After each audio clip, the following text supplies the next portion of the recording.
Good morning. Thank you for joining us. It's Tuesday, December 5th, Pima County Board of Supervisors meeting. I'd like to ask for a roll call to establish quorum, please. Supervisor Christie? Here. Supervisor Hines? Supervisor Scott? Here. Chair Grijalva? Here. Let the record show Supervisor Hines is out. All other board members are present. We do have a quorum. Thank you. So leading us in the pledge today is Mr. Jack Kincaid. He's an environmental health specialist too with Pima County Health Department. I met him when we were doing a tour of the health department and asked him how long he'd been working at Pima County, and he said 35 years. And I said, can you come do the pledge? Can you do something? Can you come in? And he's here today. Thank you so much for being here in person, and indicated that this is the first time that in 35 years that he's been in the Board of Supervisors space. So thank you so much for being here and for all your service. I'll give a little bit of info. Yes, I know, 35 years is great. Mr. Kincaid started with the county on September 1988 at Keno Hospital. He worked the SPOT program for 9 months and became a permanent county employee in June of 1989. He was transferred to the health department in May of 2004. He's been promoted within his department and received promotion to his current position in January of 2015. He considers the county as family and looks forward to many more years of working for Pima County. Whenever you're ready, sir. Yes. I just want to point out, he advised me this morning that he bought his very first car from me. Well, there you go. That's nice. You're very invested clearly in Pima County. Thank you for all of your service. And if you would lead us in the pledge, please.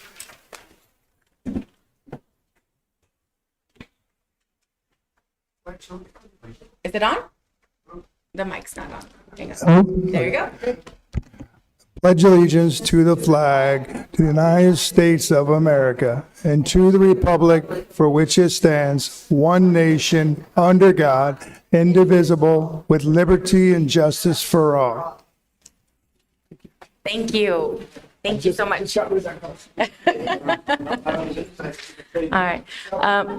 Next, we have the land acknowledgement statement, and this is going to be offered by Lindsay Curley, librarian at Valencia Library. And I saw her read this poem at the the first Native American sort of recognition celebration that Pima County had last month, and asked if she would come read the land acknowledgement and read that poem. So whenever you are ready, there you are. Thank you so much for being here. And she also has some friends from the library that are here to support her, so thank you. Okay, so where do I face exactly? You'll face us, and the camera comes this way. Oh, okay. And the mic. Yeah, Oh, this There's is them. very opposite from a poetry reading. it is. You can turn around if you want. You can put the mic this way and look out that way. Oh, but it's yeah, your- that'd be fine. You're good? Yeah, let's. Yep, okay. You're gonna limbo? Perfect. Alrighty, so this is my first Board of Supervisors meeting, so I'm going to treat it like a poetry reading for right now. On behalf of Pima County residents, we honor the tribal nations who have served as caretakers on this land from time immemorial and respectfully acknowledge the ancestral homelands of the Tono O'odham Nation and the multi-lineal presence of the Pascoyaqui tribe within Pima County. Consistent with Pima County's commitment to diversity and inclusion, we strive toward building equal partner relationships with Arizona tribal nations. Yad she Lindsay Curley and she Gitlichini Nishla Ozea she Bashishchin Hashkana Totni Dashiche Tatnasana Dashanale. Hello, Yad Bene. Good morning, everyone. My name is Lindsay Curley. I am Dinne. I am Red House Clan, born for the Hopi Salt Clan. I am currently a Tween Services librarian with Pima County Public Library. Here's some of my colleagues over here. Thank you for being here with me today. I come with kind of like a poetic background, just of how I was raised. I was around Tucson. I was born and raised in Tucson, so I have Ophelia Cepeda, if you know her, to kind of like as a foundation for my poetry and language, and also my family, the way that we talk to each other and use our language.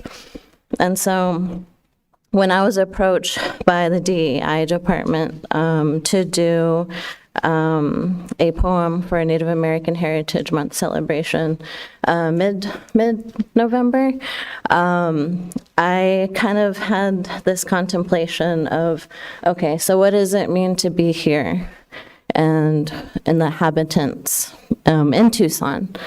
And so I made this poem just because, one, it was like the first time that we've ever had a celebration in Pima County, but also is that for us as library, and I always say information practitioners, is that we're always trying to be inclusive in our library spaces, knowing the people and the diverse backgrounds that come through our library branches. And so this is a way to kind of solidify, I guess, how Native people are and how we think, but also to be encouraging for people who are not from these parts and come here and they live. And so I think that our Many Nations team, which services Native and Indigenous communities within Pima County, go with the understanding that there's healing that needs to take place, and that at least in that little thread we can resonate on. So I told everyone that I didn't have a title for this. So if there's a title that you think would be good, you can approach me. I don't care. I'm more than welcome to any suggestions. When I say I stay for its rain, I also mean I stay for the people. If you're a seasonal migrant, you might say that the desert is dry and barren, that the colors are too sepia-toned for your liking, and that this city isn't all the rave as your oceanscape dwellings. There is much to learn, for I'd love to have you see our home differently. You would have just missed our monsoon rains too, the vision of cool blues and grays. You may not have craved this phenomenon so intricately, but I promise you that there's a connection between the rain, the people, and the desert. With her, even in the smallest of cultural exchanges, a sunny stay is well worth the wait. For these encounters are examples of how we've acclimated to the desert, to her. We've learned how to place ourselves on this land, and you can too. I can feel her when a little one runs in and out between my legs as if I am his auntie. He reminds me of my own nephews who played in the warm air, taking you to the backyard by your hand and reminding you what's on the land, the trees, the rocks, and their presence.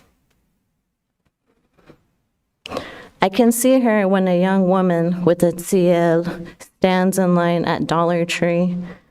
Dang, we are just everywhere, huh? I say to her. And to her response, yes, we are everywhere.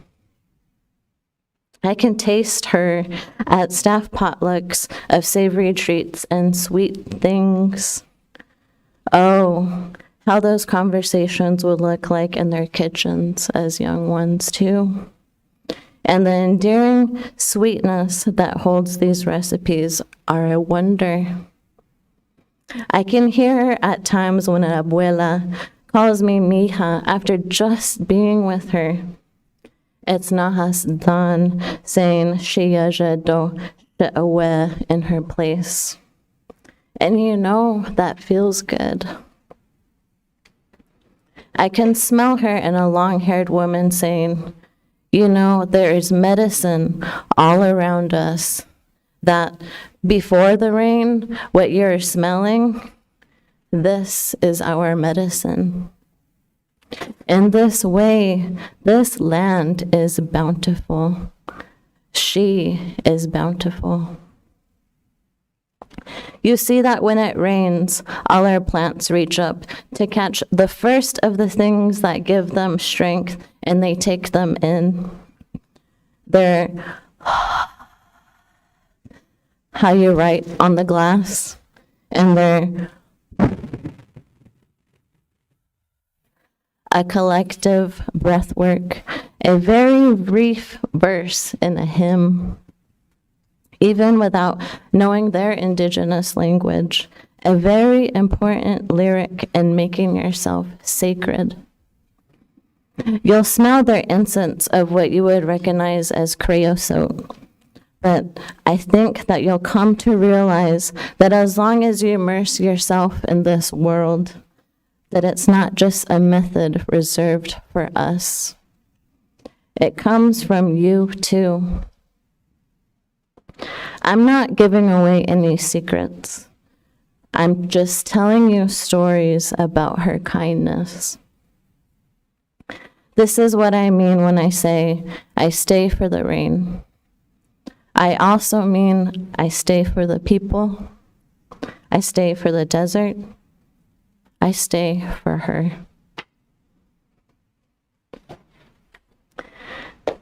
And so I think that in relation to land acknowledgement, there's little things that we can do beyond just making statements.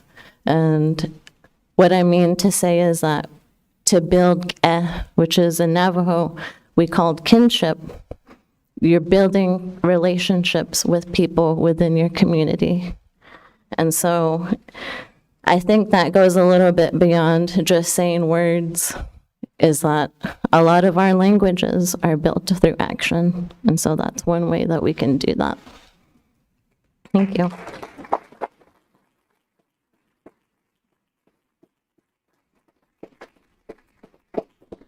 Thank you. That's beautiful.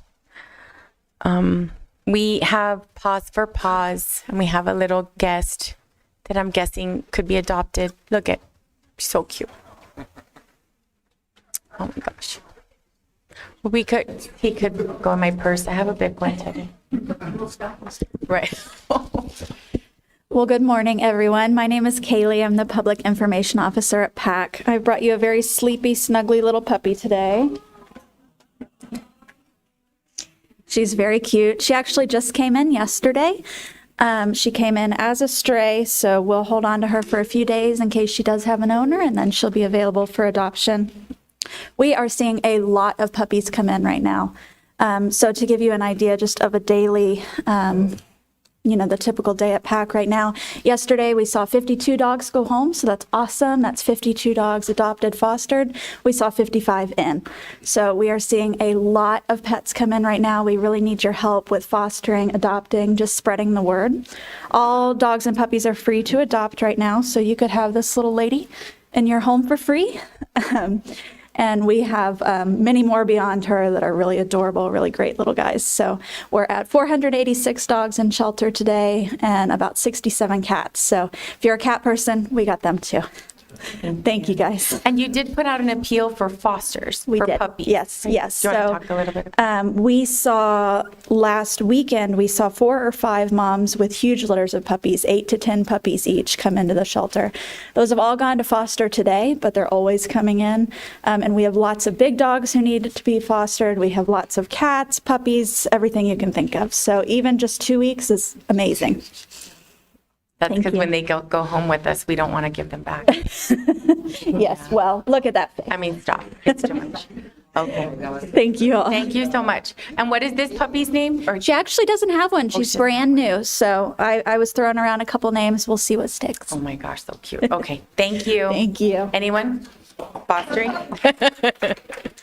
Okay, now we'll go to agenda adjustments really quickly. Yes. Thank you. So page 4, item 14, County Administrator, it's the Prosperity Initiative Report and Proposed Board of Supervisors Policy. This item will be heard at a time certain of 10:30 a.m. And on page 5, item 23, it is the Contract County Attorney with Tucson Unified School District. This item will be heard at a time certain of 11 a.m. Thank you. Thank you. Okay, if there are no objections, we'll go ahead and adjust our agenda accordingly. And then we're at the presentation of the 2023 Small Business Commission Awards. I think I'm handing that off, sir. Who am I handing it off to? Come on up.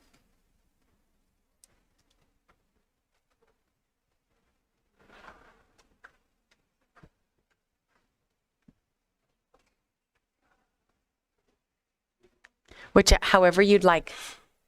Yeah.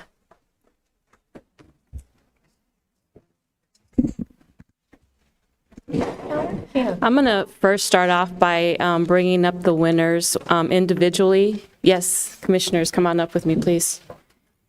And we'll take some pictures, group pictures, and then have you step aside, and then we'll do an entire group picture. Does that sound good? Okay.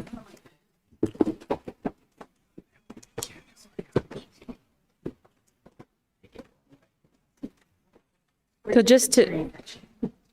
you're the cheering section? Oh, okay, we got that. So just to introduce you, my name is Janae Arenas. I'm the chair to the Pima County Small Business Commission, along with my vice chair, Ken Goodman, and the commissioners alongside with me. Thank you, Madam Chair and members of the board, guests and fellow supporters of the small business community. As we gather here today to celebrate the Pima County Small Business Commission's annual event for 2023, I am truly honored to stand before you. This year holds a special place in our hearts as it marks a historic high in the recognition of small businesses. I want to extend my sincere gratitude to the Board of Supervisors for their support, particularly in proclaiming Small Business Week in the spring and Small Business Saturday in the late fall. Your support has played a crucial role in elevating the status of small businesses, so thank you.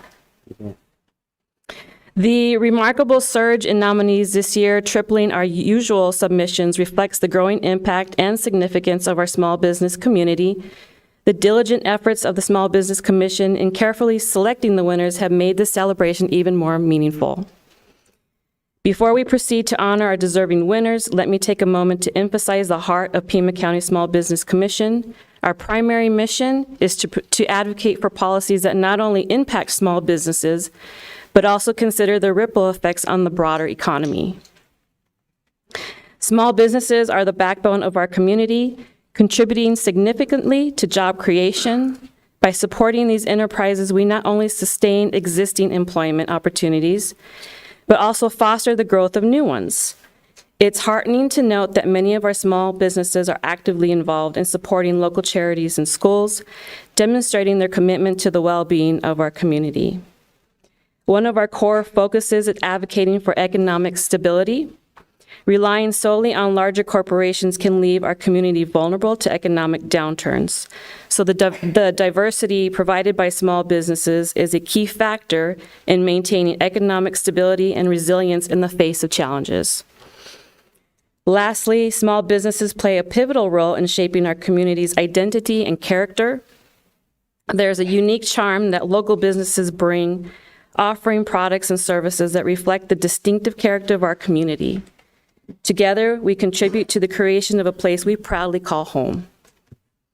And now, without further ado, let us turn our attention to the main highlight of this event, the recognition and celebration of the outstanding small businesses that have made significant contributions to our community.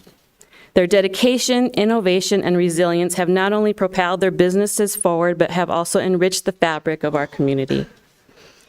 I'm going to first start off with Sister Jose's Women's Center. Do we have them here? Come on up.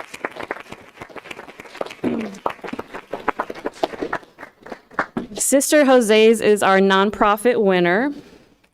Just to kind of give you a brief background, Sister Jose's Women's Center is a Tucson-based 501c3 nonprofit organization that exists to aid and transform the lives of women who are unhoused. The services offered assist women who are unhoused with a stable and safe environment to recuperate from the daily struggle of homelessness and extreme poverty. Sister Jose's is dedicated to creating a sustainable future for their guests by providing life-changing support and resources to begin their transition out of housing insecurity. Congratulate them, please, with me. Cameras over there. you want us to stand right here, or?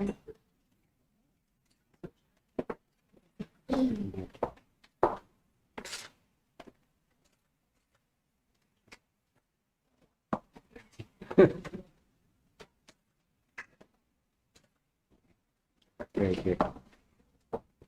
You want to stay up here with us? We're going to do a group picture. Next is Vale Coffee Stop. And this is our rural winner. While Vale Coffee Stop operates in the realm of coffee, its true essence lies in fostering connections. Nestled in the heart of Vale, this establishment has transcended its coffee-centric origins under the influential guidance of Mark Tate, Lynette, and Michael Tate. Over the past 3 years, the once vacant land between the tracks has transformed into a thriving community hub. Marking its humble beginnings as an open space when the Vale Coffee Stop food truck first rolled in, today it stands adorned with community tables, inviting shade structures, engaging games, and the presence of additional food trucks. What was once a blank canvas is now a vibrant tapestry of community engagement. It's a sanctuary for connections to flourish. In the hands of Mark Tate, Lynette, and Michael Tate, this coffee stop has transcended its role to become a dynamic and vital force in knitting the fabric of our community tighter. The aroma of coffee may fill the air, but it's the connections forged, and the shared moments that truly define the essence of Vale Coffee Stop. Congratulations.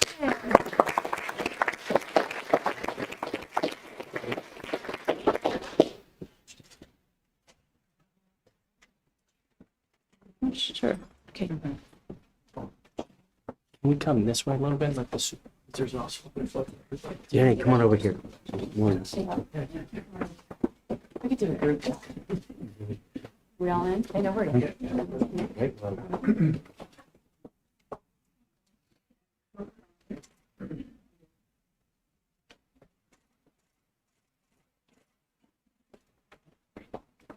Go ahead and stay up here with me because I'm going to allow you some time to say something about your business.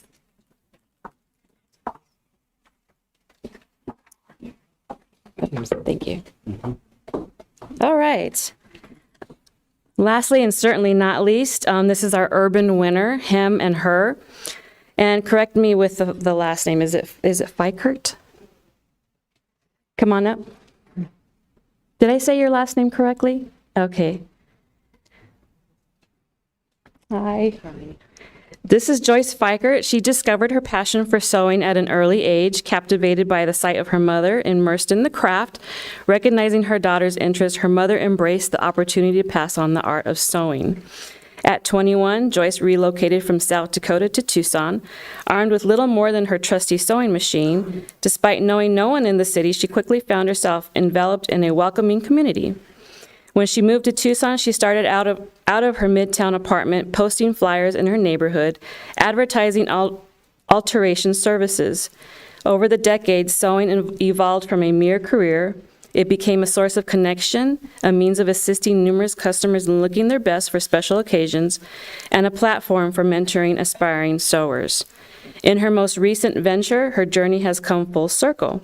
She now imparts her wealth of knowledge to women in Tucson's South Side, teaching them the intricacies of the trade and empowering them to seize financial opportunities through sewing. Congratulations.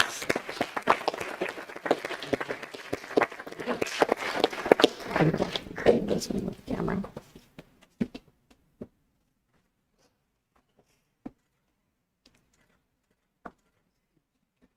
Now, if you just stay with me, I'm going to allow the small business winners to, just to say a little something before they leave. So we'll start off with Sister Jose's. Good morning. Thank you, excuse me, for this honor. Our business is unfortunately growing from a small business into a big business. We are serving more women than ever before. And so we appreciate the support from the community and the honor, and we want to stay a small business.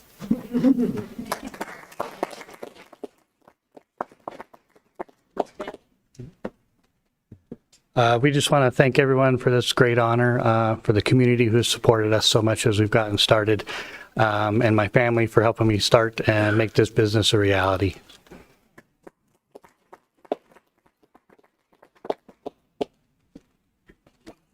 Thank you, Tucson. I could have never done any of this without you, and I don't believe that I could be successful in any other city.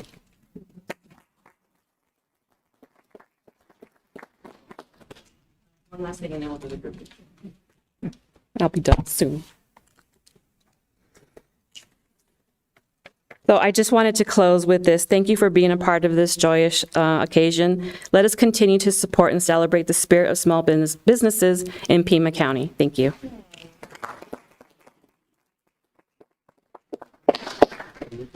Do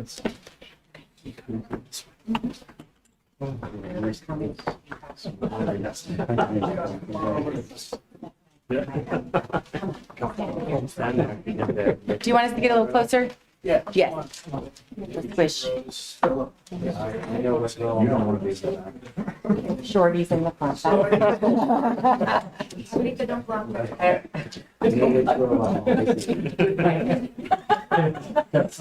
I know.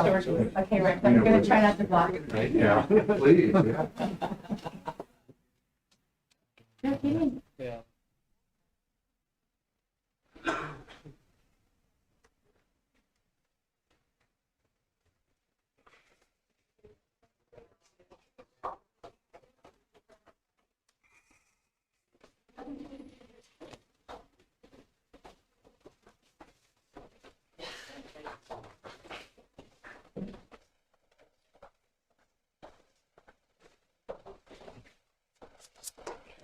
Thank you. Let's give another round of applause to Vale Coffee Stop, Hem and Her Bridal, and Sister Jose's Women's Center. Thank you for all that you're doing in our community, and to the Small Business Commission for giving us the opportunity to acknowledge and thank these wonderful small businesses. So next, I have called to the audience. How many? Okay, so we have 16 speakers, so every speaker will have 3 minutes. Citizens attending the meeting shall observe rules of propriety, decorum, and good conduct. Any person making personal, impertinent, or slanderous remarks who becomes boisterous while addressing the board may be removed by the sergeant at arms if directed by the chair. Such person may be barred from further audience before the board. Unauthorized remarks from the audience, stomping of feet, whistling, yells, or similar demonstration shall not be permitted by the chair, who may direct offenders from the hearing room. With that, these chairs in the front are reserved for speakers. So if I call your name, go ahead and come on up. I have Shirley Ricard, Lori Moore, and Robert Royce.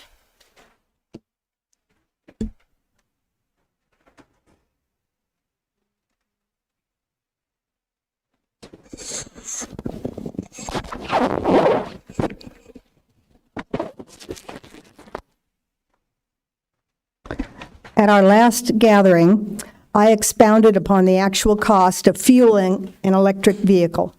23 gallons of diesel fuel is required for each charging. I asked you to consider the actual cost of fueling. I thought that I saw in some of you actually a feigned interest in what I had to say, so I will continue along that vein, because it seems that everyone around us, especially in Maricopa County, is pushing electric vehicles for their city and county fleets, and then eventually for all of the rest of us, unfortunately. First of all, I want to talk about some electric vehicle safety hazards. High voltage components and cabling is capable of delivering a fatal electric shock.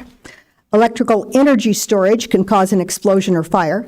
Components may retain a dangerous voltage even when a vehicle is switched off and or discharged.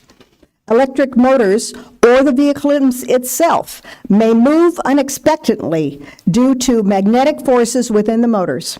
And thermal runaway can result in battery ignition or reignition, and there is stranded energy in lithium-ion batteries. One of the biggest cons of electric cars is access to charging. Those who reside in apartment buildings or in rentals, it's impossible for them to install a home charging system, so they must rely on the ones provided by the government and by the community. The production of an EV battery requires a lot of energy and generates significant emissions. The production of lithium-ion batteries accounts for 10% of all electric vehicle emissions. To manufacture an SUV battery, of 500 kilograms, which is 1,100 pounds, the factory ends up pumping out significantly more climate-warming gases than does an internal combustion engine car.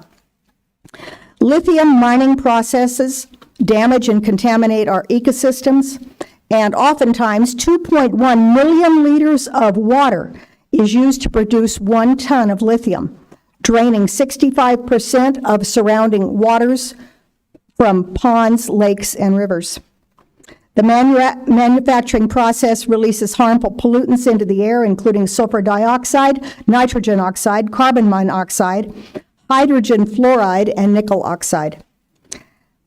This is not even to mention the disposal of the spent batteries that it releases the toxic chemicals. If not properly recycled, they release hazardous gases, which causes health and environmental hazards. I just wish that you would all take time to actually learn what the deleterious effects are of these vehicles before you promote them. Thank you. Lori Moore? Good morning. My name is Laurie Moore. I'm from District 1. I'm a U.S. citizen. The agenda of the socialist leadership in this country is to implement policy against the welfare of the American people. This border invasion started on day one when the Democrats took power and invited the rest of the world to come on over, and we will give you every form of welfare imaginable, even though we have a national debt that is already unmanageable. The majority of illegal border crossers are single men, military age. But what most people don't know is that the paperwork given to these illegal border crossers with a date to appear in court is 10 years from now. Illegals can stay in this country on our money for 10 years waiting to be vetted. Our immigration system supposedly has a backlog of applicants, and this is the time frame given to the millions of illegal border crossers. I want leadership who will, 1, close every border in this United States. 2, arm every border guard with every possible weapon available to them. 3, do not process one single new application for asylum until all prior applications are processed and determined. 4, initiate mass deportation and return asylum seekers to their country or safe harbor where they will remain until their case can be heard.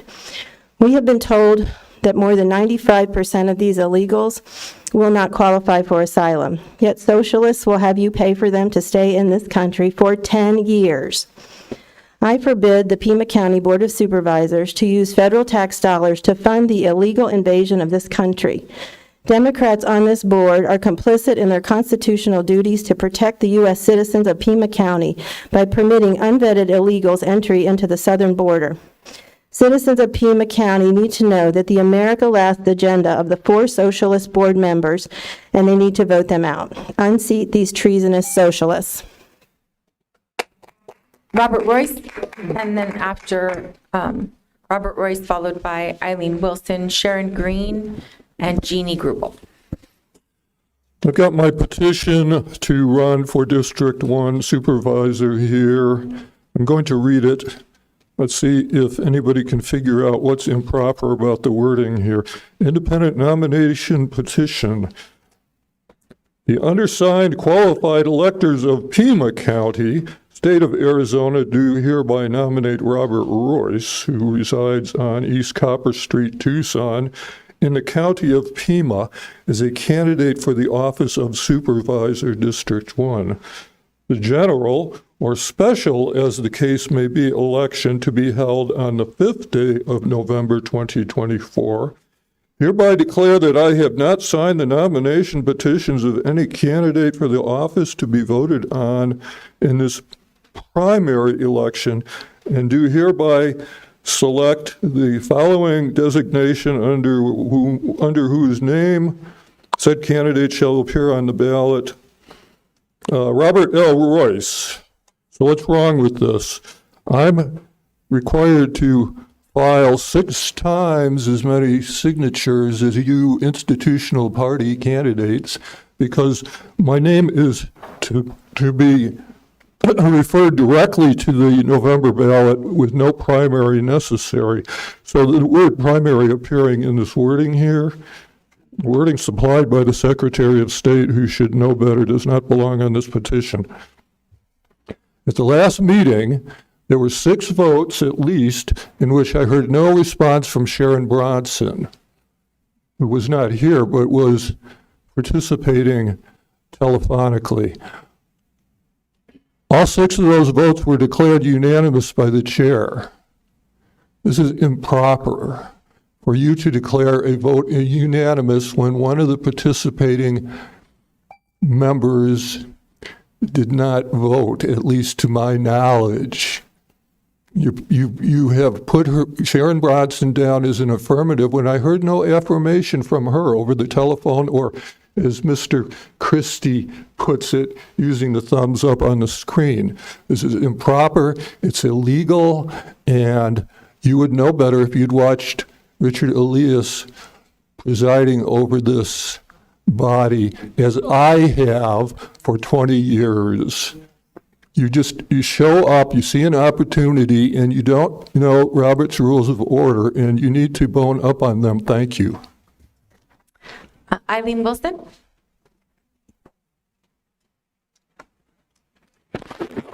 Good morning, Board of Supervisors. My name is Eileen Wilson. I reside in Green Valley, and I am in District 4. Thank you, Steve Christie. I'm speaking today on agenda item number 23.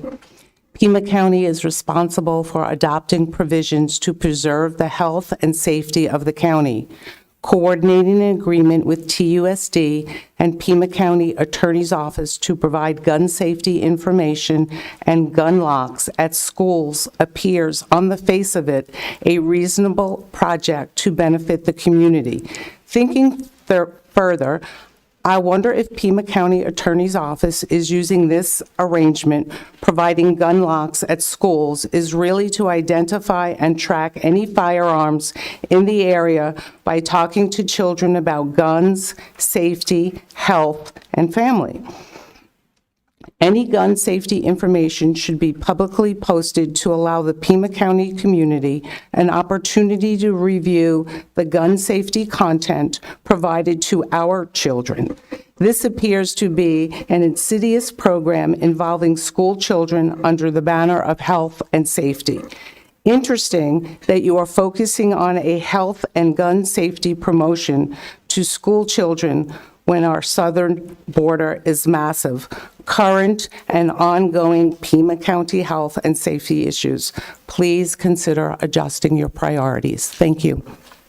Sharon Green? Madam Chair, Yes, for the record, Supervisor Hines is present. thank you. Dr. Peter McCullough, can you hear me? Cardiologist, internist, and epidemiologist, recently participated in the National Citizens Inquiry hearings in Toronto, Canada, in April 2023. Major data safety systems, including our own VAERS data, the Yellow Card, and Who's Vigil system, have revealed excessive death and disability from the COVID vaccines. VAERS data showed that all previous vaccines prior to COVID shots for children resulted in 158 deaths.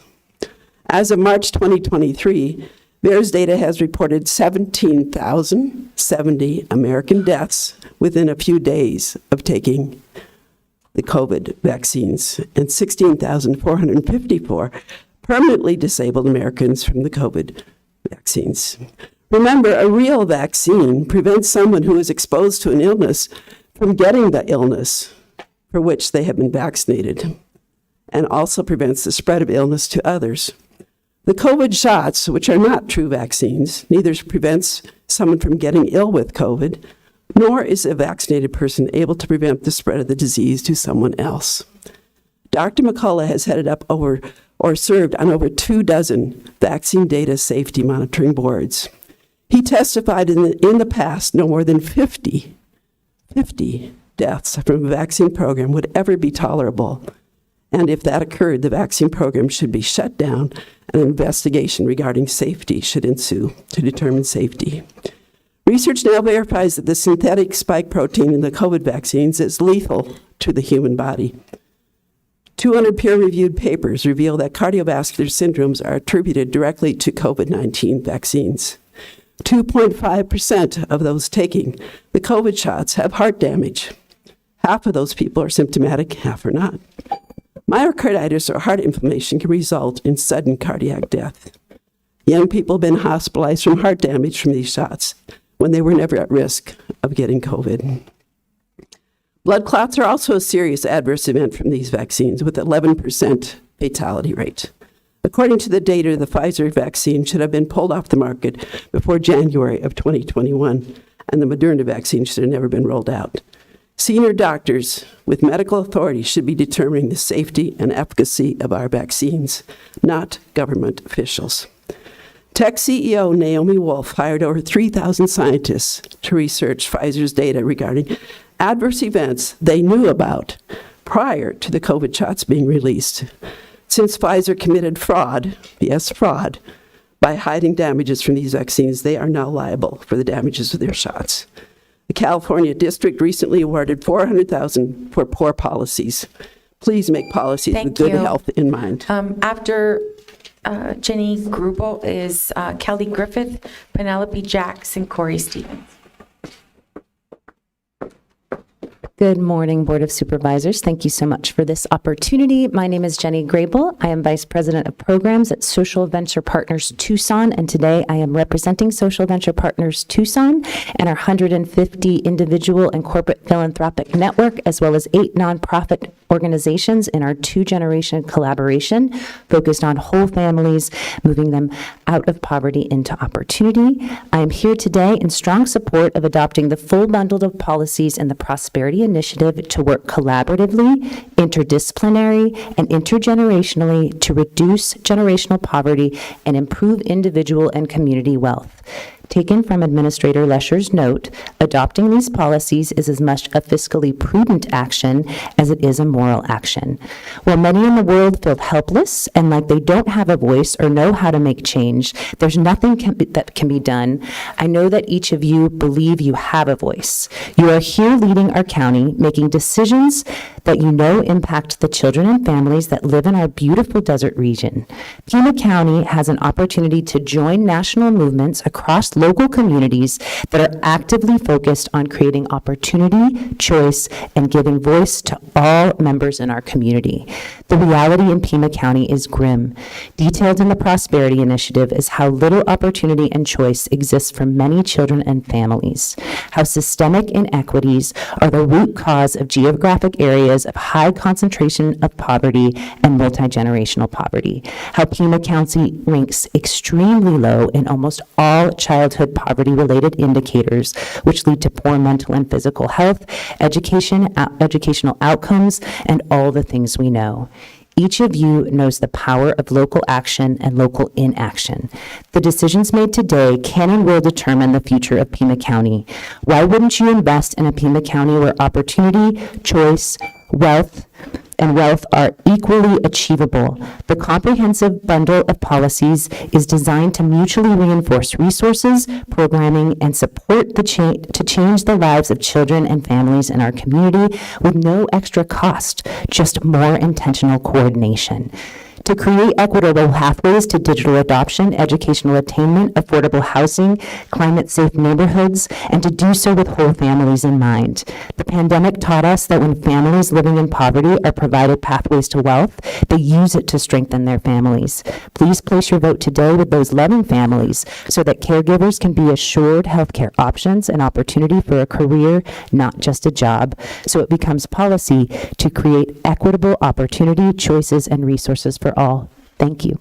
Thank you. Kelly Griffith? Good morning. For the record, Kelly Griffith, Executive Director of the Southwest Center for Economic Integrity in Tucson. Thank you for the opportunity to speak. I am so excited. We're here for the Prosperity Initiative. I did send my letter in. I apologize, it's a little bit late, so I'm just going to go ahead and read it to you if that's all right. Feel free to interrupt if you have questions. Okay. So, Madam Chair and members of the Board of Supervisors, on behalf of the Center for Economic Integrity, Board of Directors, staff, and volunteers, I speak with a deep sense of urgency unwavering optimism, and absolute support for the Prosperity Initiative. And just quickly, I want to take a moment to just commend the Pima County staff and the people who work so hard on this. Bonnie Bazada, Nicole Fife, and that whole team are amazing, and I just want that on the record. In the words of Ella Bott, founder of the Self-Employed Women's Association trade union, this is a quote, "We can agree that where there is poverty, there is also exploitation and inequity, injustice and vulnerability, and a constant battle over resources. Add to that poor governance and flaws in the distribution of resources and services. But there are human problems arising out of conflicting and dominating self-interest that disregard the interests of others. Poverty is not God-given. It is most definitely man-made. No one is born poor. Society makes one poor." End of quote. As a society, we pay a high price for poverty. The roughly estimated cost of poverty to Tucson's local economy is about $2.2 billion per year. As stated in an earlier letter to this governing body, our governments have been caught in a trap, a culture of poverty as a public body that limits vision and action based on the moment-to-moment crises and the day-to-day problem solving. This trap narrows the focus of what is and isn't possible, reinforcing beliefs in limited resources, limited opportunity, and limited responsibility. Breaking out of this trap requires leadership, courage, and resourcefulness and creativity. The Center for Economic Integrity firmly believes it is not only possible, it is essential for the long-term economic health and well-being of all Pima County residents to embrace a plan that generates community wealth and interrupts a perpetual cycle of violence referred to in the Prosperity Initiative report as generational poverty. The Prosperity Initiative is a visionary roadmap grounded in the lived experience of people who actually work in government, as well as those whose lives will be most directly impacted by its implementation. This plan is a way forward that will compel governments, nonprofits, academics, businesses, workers, and families to come together as partners to achieve the highest and best. I'll And finish if you my want to sentence. go ahead and give that letter to staff, we'll get a copy of it for sure. Thank you so much. We Thank appreciate it. you. Thank you. Penelope Jacks. Madam Chairman, members of the board, I'm Penelope Jacks. I live at 2231 East Maple Street in Tucson, and I'm the co-chair of the Pima, the Tucson Preschool Promise. It's impossible to say all the benefits of early childhood education for families and kids, so today I'm only going to focus on the economic impacts, which are prosperity. The first, job creation. High-quality preschools create jobs for educators, support staff, administrators, and secondary industries such as facility maintenance, transportation, and supply providers. Entrepreneurialism and diversity. The demand for flexible, high-quality, culturally appropriate care creates opportunities for entrepreneurs, especially minority women, to establish and operate family home child care centers. Workforce development. A workforce that's benefited from early childhood education has foundational skills that contribute to productivity and innovation and make our community attractive to businesses seeking a skilled and capable workforce. By nurturing creativity, critical thinking, and problem solving, high-quality early education builds the foundation for a dynamic and innovative economy. Increased parental workforce participation. Access to high-quality childcare enables parents, particularly mothers, to participate fully in the workforce or to attend school themselves. Economic activity is boosted when more people contribute at a higher level, and that generates income that circulates throughout our whole community. Educational attainment. Children who attend high-quality preschool programs succeed academically throughout their school years. An educational foundation provides them with the tools for success. And I'm going to jump down to just say that high-quality early education is great for kids, but it's even more important for our whole community and for our future prosperity. You've probably heard the story of the gardener, of the homeowner saying to the gardener, when is the best time to plant a tree? And the gardener says 20 years ago. And the man says, well, what's the second best time? Today. And we would have been great if we could have started high-quality preschool 20 years ago. You guys made a good start 2 years ago, and today is the day to really go forward. So thank you. Thank you. Here's a copy if anybody wants it. Yeah, if you want to give it to staff right there, we'll get a copy. They scan them all. Yeah, Okay. great. Thank you so much. Bye. Corey Stevens, followed by Lauren.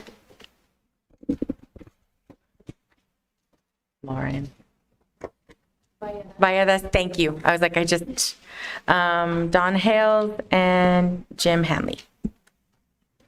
Corey Stevens, District 2. I recently spent time down at the border in Nogales with Carrie Lake and the mayor. I then took Ben Berquam on a tour of the wall and to the Mariposa slab where there is a huge gap and cartel scouts send illegals through because there are no Border Patrol agents to stop them, because they've been pulled out of the field to process fake asylees, who, let me remind you, are processed with a warrant to appear, with notice to appear, which is 10 to 12 years out. On our way there, we ran into a group of about 50 illegals who came through that gap. Make no mistake, these are illegal aliens. We went to the processing center and pickup location and watched hundreds of illegal asylum seekers being trafficked by Catholic charities. They were put on very expensive charter buses, destination Tucson. I saw hordes of single military-aged men along with unaccompanied children, as the tags on their backpacks would indicate they are on their way to unknown sponsors. These people go through a 15-minute process at the point of entry. They are not fully vetted. We spend more time as U.S. citizens in our airports being vetted and thoroughly screened at the airport than illegals do coming into our country. I also recently went to a community forum put on by Tucson Crime Free Coalition. I didn't happen to see any of you there. Local law enforcement, nonprofit representatives, and various business industries were there. The Cochise County Sheriff's Department is seeing a staggering number of kids responding to social media ads for human trafficking. Not only responding, but engaging in human trafficking. They end up in high-speed chases with law enforcement, which mostly end in crashes. The left on this board keeps saying this is a humanitarian cause, yet you are ignoring the inhumane and tragic consequences of your actions. Your leftist ideology is turning into a severe security crisis for the residents of Pima County. You are leaving the residents of Pima County vulnerable. You need to reevaluate what you are doing. You went to Washington, D.C., Adelita, to beg for money. The mayor of Nogales agrees that this is a crisis. You need to stop accepting the federal funds. This is a security issue. Lauren? And can you pronounce your last name, please? Lauren Valladares. Valladares. Yes. Okay. I am a member of Ward 2 and District 2. I'm here in support of agenda item number 14, the Prosperity Initiative. I work as a director of self-sufficiency programs at a large nonprofit here in town, a 501c3. We are a team of 50 individuals and 1,300 volunteers that work closely with individuals who experience families in crisis every day, and families who are also looking for solutions to get their families ahead. Haven't we all been in a position to need the support of others? Who or what did we rely on in our most trying times? Nada is a hardworking single mother. She's an immigrant, and she's a caregiver to aging adults in Pima County. She came to us working at $14 an hour and working 20 hours a week to get her son to school, to take him to basketball practice and other activities. She was in a 2-year program with us, working towards a higher wage, a better income, a better job. And she got her CNA certificate in that time. The job that she was able to get at the end of the time with us, she was able to make $15.75. And they offered her 30 hours. Working at 30 hours would disqualify her for many of the services that she was already receiving, which would put her in a worse position than she was when she was making less of an income. The Prosperity Initiative is going to allow for the systems that keep Nada and her son able to survive every day and make a decent and dignified wage. There are thousands of families navigating these systems, and I see these challenges, and our staff see these challenges every day. By passing these 13 policies, you're taking head-on intergenerational poverty and providing greater opportunities for the youth and the families of our future. Thank you. Thank you. Don Hales?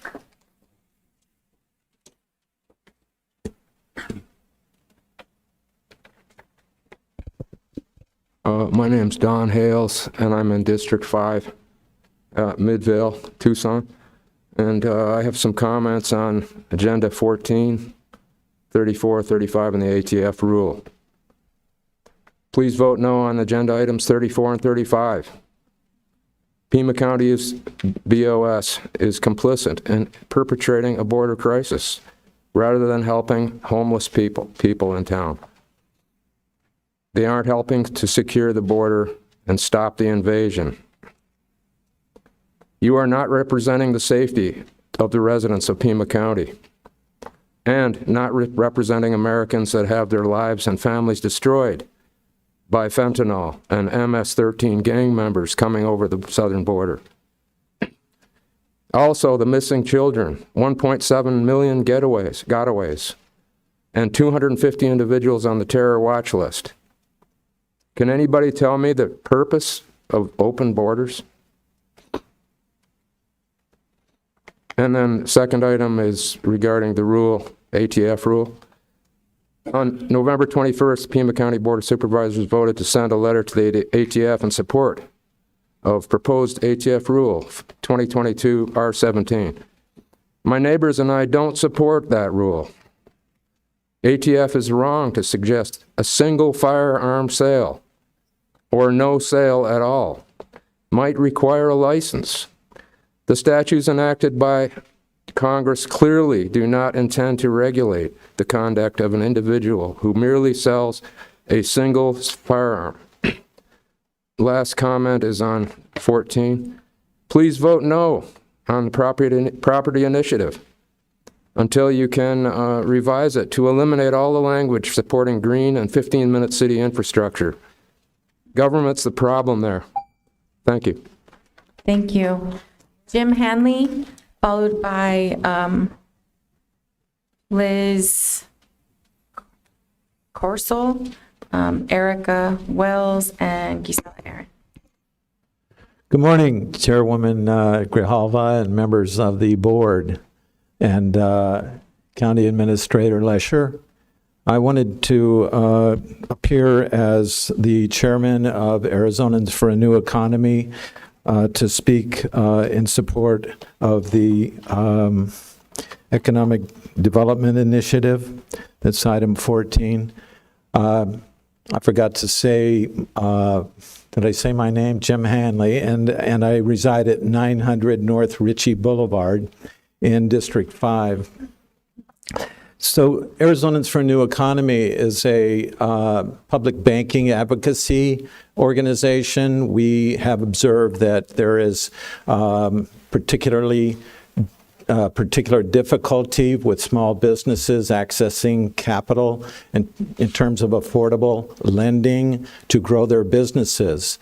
And small businesses are where most of the jobs, new jobs in America are created. So there's already a problem with economic development in access to capital in Arizona in particular because we're dominated by Wall Street banks, and community banks struggle to get on a profitable footing along with Wall Street banks. So by codifying the Prosperity Initiative. The county goes on record to say that it is in the community's interest to directly address poverty, and what Ms. Griffith and Ms. Jacks talked about was generational poverty. It's a trap that causes families to be perpetually impoverished, to be subject to bad lending policies. And this 13-point policies contained within this, I think, is an excellent start to overcome this $2.2 billion deficit that this poverty costs our community every year. So I'm all in support of it, and let's go forward with it. Thank you. Thank you. Liz? Thanks.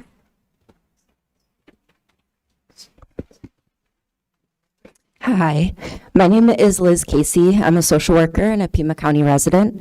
I'm here to encourage the board to adopt the policies in the Prosperity Initiative, but if they're to work, to also vote no on any expansion of the Pima County Jail.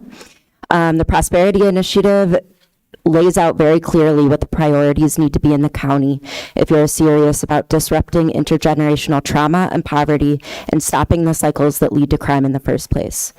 Last we heard regarding the Blue Ribbon Commission's proposal was that the jail would need to be expanded to hold about 3,000 people, and it's currently at about 1,800, which completely contradicts the point of the Prosperity Initiative.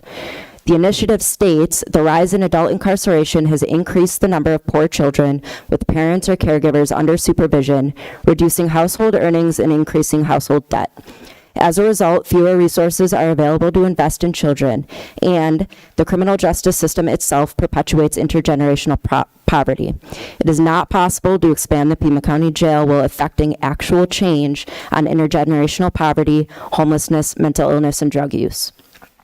While the transition center and release planners have been touted as highlighted as solutions, they're not solutions if the bed space is expanded. If there's 3,000 beds, they're going to be filled. Even if somebody is helped by the transition center or release planners, that person is going to be replaced by somebody else, meaning it's another community member, another family member, another caregiver that's put into the jail, which again completely contradicts the work that the Prosperity Initiative is trying to achieve. It will just continue to perpetuate the cycles of intergenerational poverty and trauma. As the initiative states and grassroots groups and impacted people have been saying for years, funding infrastructure to address poverty and trauma, mental health issues, drug use, homelessness, etc., saves the county and taxpayers money and is the solution to prevent and reduce crime.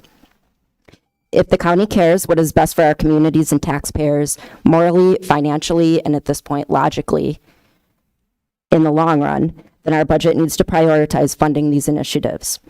As any expansion of the jail would work directly against these initiatives, it is imperative to also vote no on any future expansion of the Pima County Jail, and that there is a moratorium put in place on any future jail expansion. Thanks. Thank you. Erica Wells? Good morning.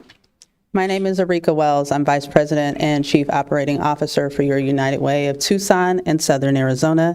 Thank you for the opportunity to share a few words in support of the Prosperity Initiative on the agenda for approval today.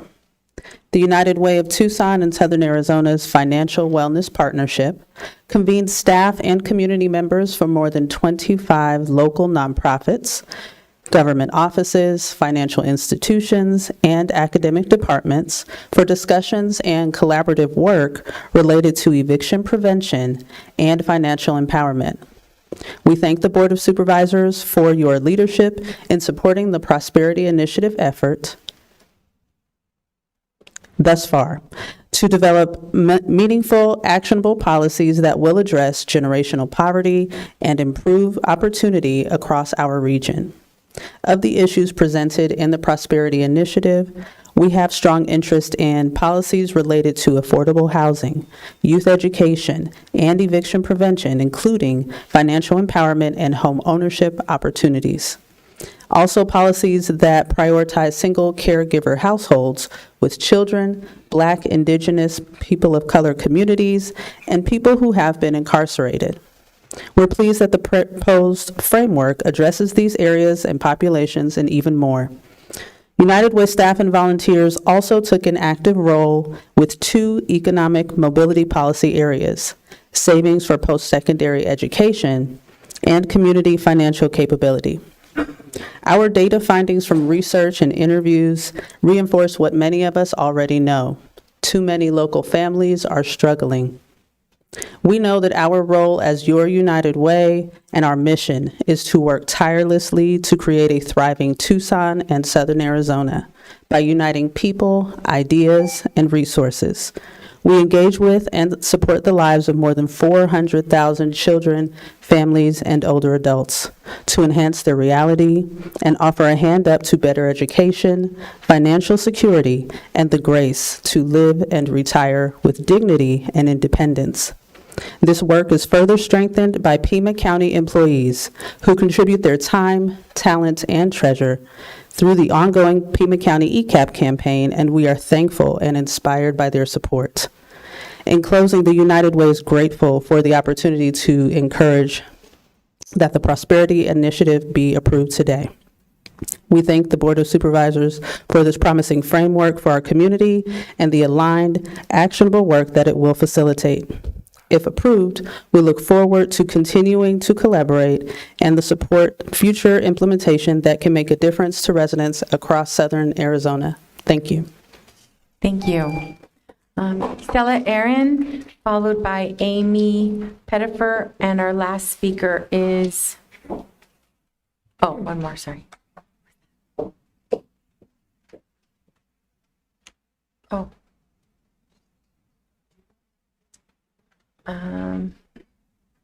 Duma Cannon and Deborah Ladden. Okay. Oh. You don't have to write it. Go ahead. Good morning. My name is Gisela Aaron, and I live in Tucson. I've come here many times and gave you my opinion, and I hope that you would listen to me. And I have not noticed that anything is ever followed up. Even, for example, I gave you last time I was here screenshots of the election night, and 2 days later, and also your own website. And it shows that just by the example of Regina Romero, your cousin, the mayor, it shows manipulation of the numbers. For example, on November 7th at 9:49 p.m., one of my neighbors had a screenshot. Romero had 47,749 votes. On November 8th at 4:28 a.m., she suddenly gained 10,000 overnight. Per the elections office. Then on November 9th, my neighbor again provided a screenshot, and I gave you the evidence. At 1:43 p.m. in the afternoon, she only had 51,182, so nearly 7,000 less. So this up and down shows manipulation, and I have asked you to look into it. I would like for you to follow up and get information from elections, what's going on. I mean, I know it's already too late. It appears too late, but I still want information. I want this to be resolved. We don't want any machines. We're asking that you have to prove, or the elections office, that this is a legitimate election, that it had been a legitimate election. Mr. Carter, who was here, talked about Janet receiving only 0.5 of her vote, while Romero got her entire vote and 0.5 of Janet's. And he gave you information about that. He said he would like access to the program codes, slog files, and other pertinent information so we can look at it and verify, because we're supposed to believe you or the elections office. You outsourced our election to Ranbeck, to Eric, to Mr. Shiva Prasad of Celios. One person handling our database from his home. Without any oversight. He has the highest level of access, and you are responsible. How will you be able to look and check and verify that his numbers are correct? He can do whatever he wants to. He can sell our information, just like Eric. Eric gave away our database, our information, to SER, who gave a grant to Maricopa County of $5.2 million in 2020. I ask you to please look into these numbers that go up and down, just like November 7th, registered voters were 693,324, and 2 days later they were 409,687. Time's expired. Amy Pettifer?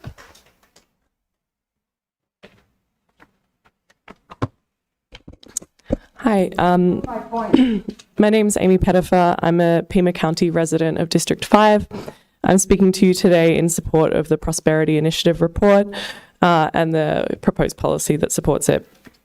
This report and the concurrent policy prepared by and for the county articulate many of the intersecting factors that contribute to and perpetuate cycles of generational poverty. Significantly, the report demonstrates how incarceration causes trauma, mental and physical illness, loss of employment, housing instability and houselessness, increased substance use, and other barriers that make it extremely difficult for folks to break out of cycles of poverty. In short, the report says what grassroots organizations and folks with lived experience of incarceration have been saying for a really long time, that incarceration perpetuates poverty. This report and proposed policy come at a time where the Board of Supervisors is considering a $400 million proposal to build a new jail. If the board is serious about improving the prosperity of Pima County residents and working toward the outcomes of this policy to deliver meaningful change for low-income families, it must vote no on the proposed new jail and work towards decreasing carceral space. There is not only a moral case for reducing cycles of poverty and incarceration, but a financial case. The report estimates that poverty costs Pima County's economy an astronomical $2.8 billion per year. The proposed policies and investments will not only have direct impacts on folks struggling with poverty, but also reduce costs to the community, local governments, and taxpayers, and return greater long-term value. It is therefore essential that the board moves to adopt these measures and prioritise funding for their implementation, which it cannot do if it invests in a new jail with the same pen. Any expansion of carceral space will undermine and negate work proposed under this policy by perpetuating the harms caused by incarceration, ultimately reinforcing generational poverty. Not only would the goals of of the policy and well-being of Pima County residents be jeopardized, but the financial cost of a new jail would be transferred to Pima County taxpayers and voters, the very people this policy is aiming to support. I implore the board to listen to its own experts, its constituents, and the evidence that states loud and clear that investing in a new jail means keeping Pima County stuck in cycles of generational poverty. Please vote no on the new jail and rather prioritize funding to implement this policy. Thank you. Thank you. Pima Cannon? Thank you. Hello. My name is Pima Cannon. I was born and raised here in Tucson, Arizona, and I currently reside in South Tucson. I'm here to show my support for the Prosperity Initiative that you are all, I would hope, really well aware of and familiar with. Let's see. This Prosperity Initiative is like a 250-some page reports that states many of the same things that grassroots organizations here in Tucson have been saying for a very long time. Incarceration contributes to intergenerational poverty, and how things like tackling the housing crisis here in Tucson or funding education, increasing healthcare coverage, and reducing medical debt can help in the effort of ending the poverty cycles and building the general wealth of Tucson citizens.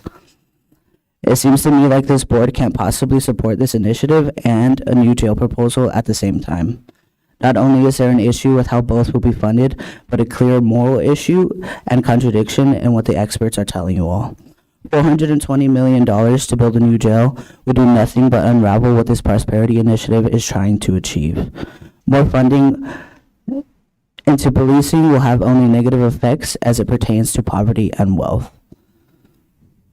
More policing means more arrest means more Tucsonans behind bars, directly resulting in decreased civic engagement and distrust in law enforcement agencies, not to mention the adverse effects it has on community members and the children of the incarcerated, who, according to this initiative, is the priority, the youth and children of Pima County. All you would have to do is read this initiative yourself to know that the criminal justice system perpetuates intergenerational poverty.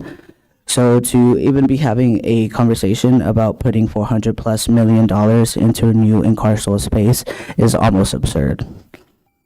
I would recommend this board listen to the experts and use the information already provided to you all to make a well-informed decision and vote no to the new jail in Pima County. A new jail in Pima County means keeping residents stuck in these cycles of poverty, which is exactly what this initiative is trying to combat. Thank you. Thank you. Our last speaker, Deborah Ladden.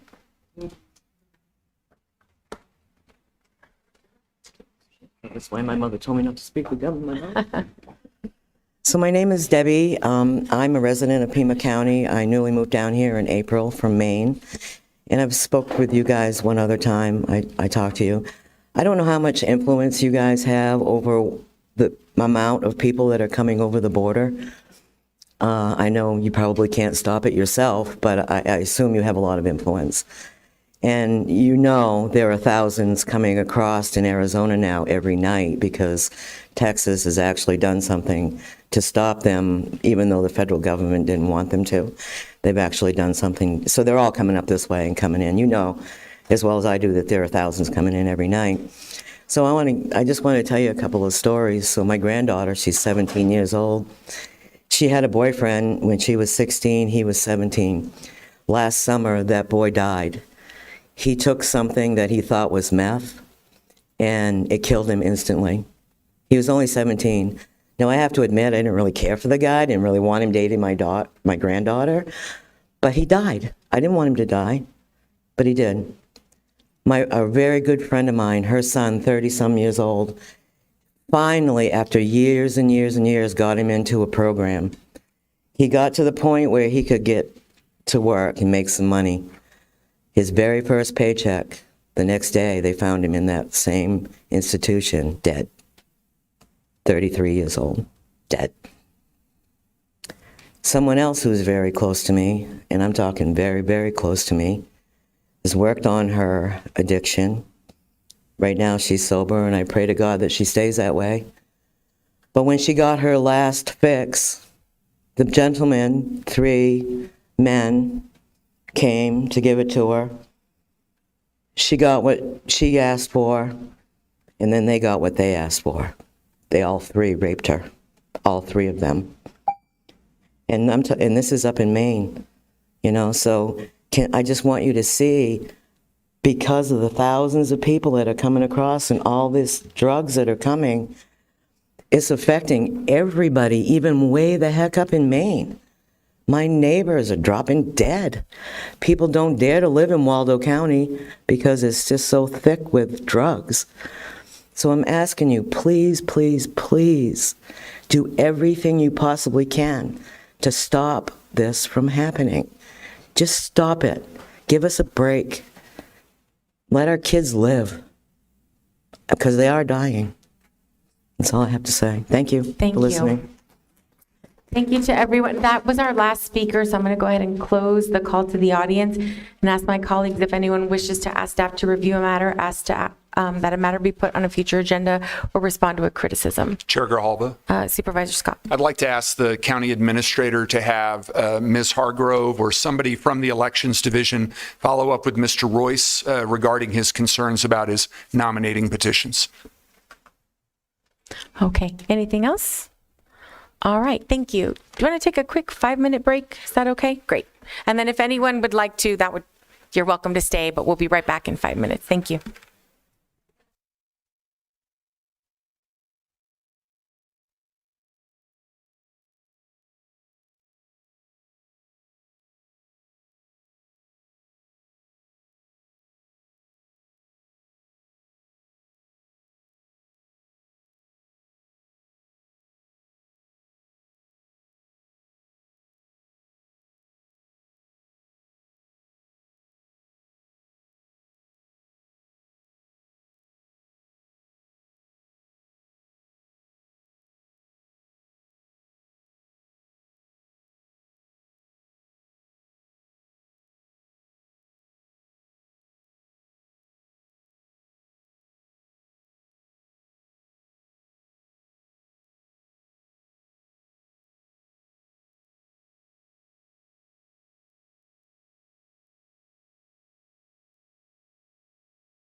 I know.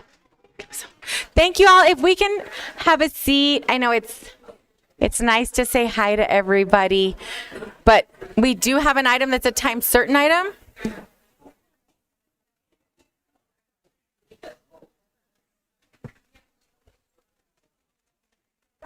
Okay. All right. Yeah, okay. Thank you so much. So we're going to start back up, and we do have an item that is time certain. It is agenda item number 14, the Prosperity Initiative. And this is the Prosperity Initiative Report and Proposed Board of Supervisors Policy.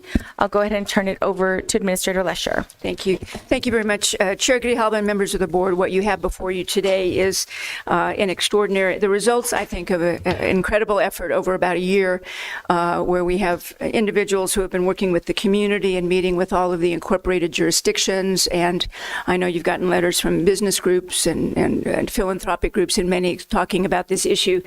You have received quarterly reports over the last year, but I want to just introduce Bonnie Bezada. You've heard a lot about Bonnie, and as many of you I know have met with Bonnie. Nicole Fife is here as well. Nicole and Bonnie have led this effort, and so I'm just, my goal today is to get out of their way and let them show you the incredible work that they have done. Thank you. Thank you so much. And Melissa, can I just check, do I ask you to move to the next slide? Oh, great. And then we're going to pull up the presentation. Wonderful. Great. And can we go to the first slide too? There we are. Just so everyone can see the cover of the report. So Chair Grijalva and supervisors, thank you so much for this opportunity to meet with you this morning. And so next slide. So we all know that Pima County has historically had high rates of poverty. And sadly, we know as here as well as across the United States that children are disproportionately affected by poverty. Next slide. And there are many ways you can look at how poverty impacts our community, but the Child Opportunity Index shows perhaps a deeper and more pervasive problem. Using 29 different indicators for child development and well-being, it mapped Diversity Data Kids as the organization that mapped 100 metro areas in the United States, and Tucson is in the bottom 10. And it's not only in the bottom 10 for areas of low opportunity, but also for the concentration of children in those areas. And we know this is important because, as our report indicates, high poverty neighborhoods contribute to the conditions that make it even more difficult to break the cycle. Next slide. And we know that a child growing up in a low-income family experiences worse outcomes on average than a child from a higher income in virtually every area. Research has shown that the weight of causal evidence indicates that income poverty itself causes negative child outcomes, especially when poverty occurs early in childhood and or persists throughout a large portion of childhood. In other words, the sooner and the longer a child is in poverty, the harder it is to break that cycle. So our research is clear that investing in children gives us the strongest return on investment. Next slide. We used many of the materials from the National Academies of Sciences, Engineering, and Medicine, or NASEM, because of their very high standards for reviewing research and recommending policies. We particularly drew on their report, Reducing Intergenerational Poverty, which they define as a situation in which children who grow up in families with incomes below the poverty line are themselves poor as adults. So among U.S. children born in 1980, a third of children living in low-income households remained in low-income households in adulthood, twice the 17% rate found among adults in their 30s who did not grow up in low-income households. So to break that cycle, NASEM recommends research indicators that we also adopted of looking for policies that would improve earnings for parents or for their children as adults, reduce expenses, create opportunities to build and protect assets, and secondarily, what would improve health and educational attainment. Next slide. So we can see here that while white families are the largest group in poverty, families of color, particularly Black and Native Americans, stay stuck in poverty for generations at a higher rate than white families. And this racial disparity shows up across almost all measures we looked at and reflects both the historic impacts as well as ongoing racial discrimination in the United States. Next slide. So we need to move the needle on poverty by going more upstream. For all the right reasons, our approaches often focus on alleviating suffering, and there's no argument to reduce those efforts. But if we prevent poverty, aid the transition for individuals and families, and address structures and systems in our community, we have a much better chance of lifting more families out of poverty and reducing the need for those alleviation measures. And that was the impetus for the Prosperity Initiative. Next slide. I'd like to extend my appreciation to Councilmember Lane Santa Cruz, who really helped launch this effort by inviting me to Mayor and Council in April of last year to talk about poverty as we were emerging from the pandemic. The council voted unanimously to have a joint city-county task force. In June of that year, the board considered it, asked for more details, and then I came back in November with a plan which was approved. Next slide. And that plan was to work regionally to develop a set of policies that would guide long-term efforts to reduce poverty, improve opportunity, and create community wealth. And we were mandated to find evidence-based research, often showing causality, which is a very high bar, that would have both short and long-term impacts. And the idea was that each local government could adopt or adapt policies that best fit their community circumstances. Next slide. So we formed a working group that has met monthly, with city and county taking a lead role. Liz Morales, the assistant city manager for Tucson, is here and was deeply involved in the effort, along with Allison Miller with the Housing and Community Development Office, and our thanks to both of them, along with many city staff who participated.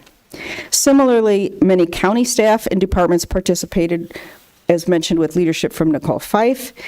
And we had representation from the city of South Tucson, the towns of Marana, Sahuarita, and Oro Valley, as well as the Tucson Indian Center. And many thanks to all those who participated. Next slide.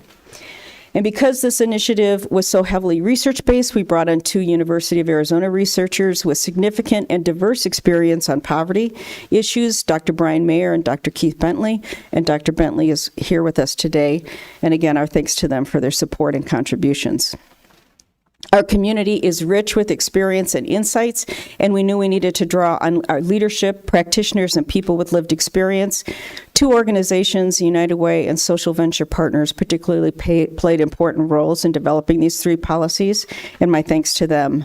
We've met with more than 750 people in 180 meetings. We had about 70 people locally, as well as state and national experts, review and respond to our policies, and we presented to 12 commissions and councils for their critical feedback.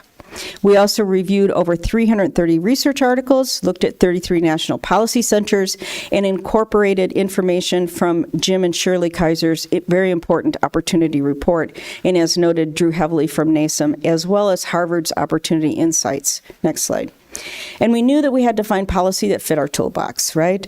So much of the research on poverty reduction has application only at a state or a national level, so we had to look at what would work at a local level. Next slide. And we developed 12 guiding principles, which are here listed, and as well as in the report. And a few worth highlighting are whether the policies would target the parts of our community with the greatest need, whether it addressed and mitigated historic inequities, whether it applied both to urban and rural areas, and if there were any unintended consequences that we could anticipate at this stage. Next slide. And in the end, we found research and developed 13 policies in 3 areas: education, critical family resources, and asset and infrastructure priorities. We also developed 3 cross-policy strategies, which we thought were important enough and intersected significantly enough with many or most of the policies that they deserve this special designation. Let me walk you very quickly through these areas. Next slide. In education, we are proposing 2 policies: increasing access to quality early childhood child care and education, and increasing pathways to post-secondary education, specifically through the use of children's savings accounts. Next slide. There are 6 policies under critical family resources. 2 are in housing: increase housing mobility and opportunity, and improve housing stability. Next slide. Two are health-related, reduce unintended pregnancies, and increase access to health insurance and reduce medical debt, with thanks to Kim Van Pelt at the Health Department for her hard work in these two policies. Next slide. And the next two are expand broadband services and address barriers to digital inclusion, and prioritize workforce development for underserved population. Next slide. The last 5 policies are in the category of asset building and infrastructure priorities, and they are improve financial capability and support small businesses. Next slide. Prioritize transportation options to connect disadvantaged communities to jobs and resources, and improve job quality for low-income workers. And next slide. And the last one is, I think, particularly important, improve quality of life and opportunity in high poverty areas, because we know that neighborhoods have causal effects on children's long-term outcomes. And finally, next slide, the 3 cross-policy, and then one more slide, thanks. The 3 cross-policy strategies are centering a 2-generation approach, addressing climate resilience and environmental justice, preventing and reducing crime. These positions were researched in depth, and in our report you have both the summaries and in the appendix the longer technical briefs. Next slide. These 16 areas overlap and will have a synergistic effect. The research shows that bundling policies offer some formidable advantages over an individual program approach and can be much more effective. Next slide. And what these policies do together is give us a strategic framework that will do 4 important things: guide resource allocation decisions across departments and over time, align and better coordinate resources for greater impact, guide grant decisions and make us more competitive, and help us identify where we could employ new strategies for greater impact. If adopted, next slide, thank you. Then we will focus on the second phase of implementation, and we're proposing 5 steps at this time. First, we will scan, analyze, and realign local government operations and investments to best implement the policies with guidance from multi-departmental teams. And we have met with finance to discuss how we could set up a financial tracking system. Next slide. We know it will be critical to develop metrics to measure impact over time, and to that end, we've been accepted by Urban Institute's Mobility Action Learning Network, along with 26 other cities and counties across the country, for a year-long technical assistance program to help us focus on measuring impact.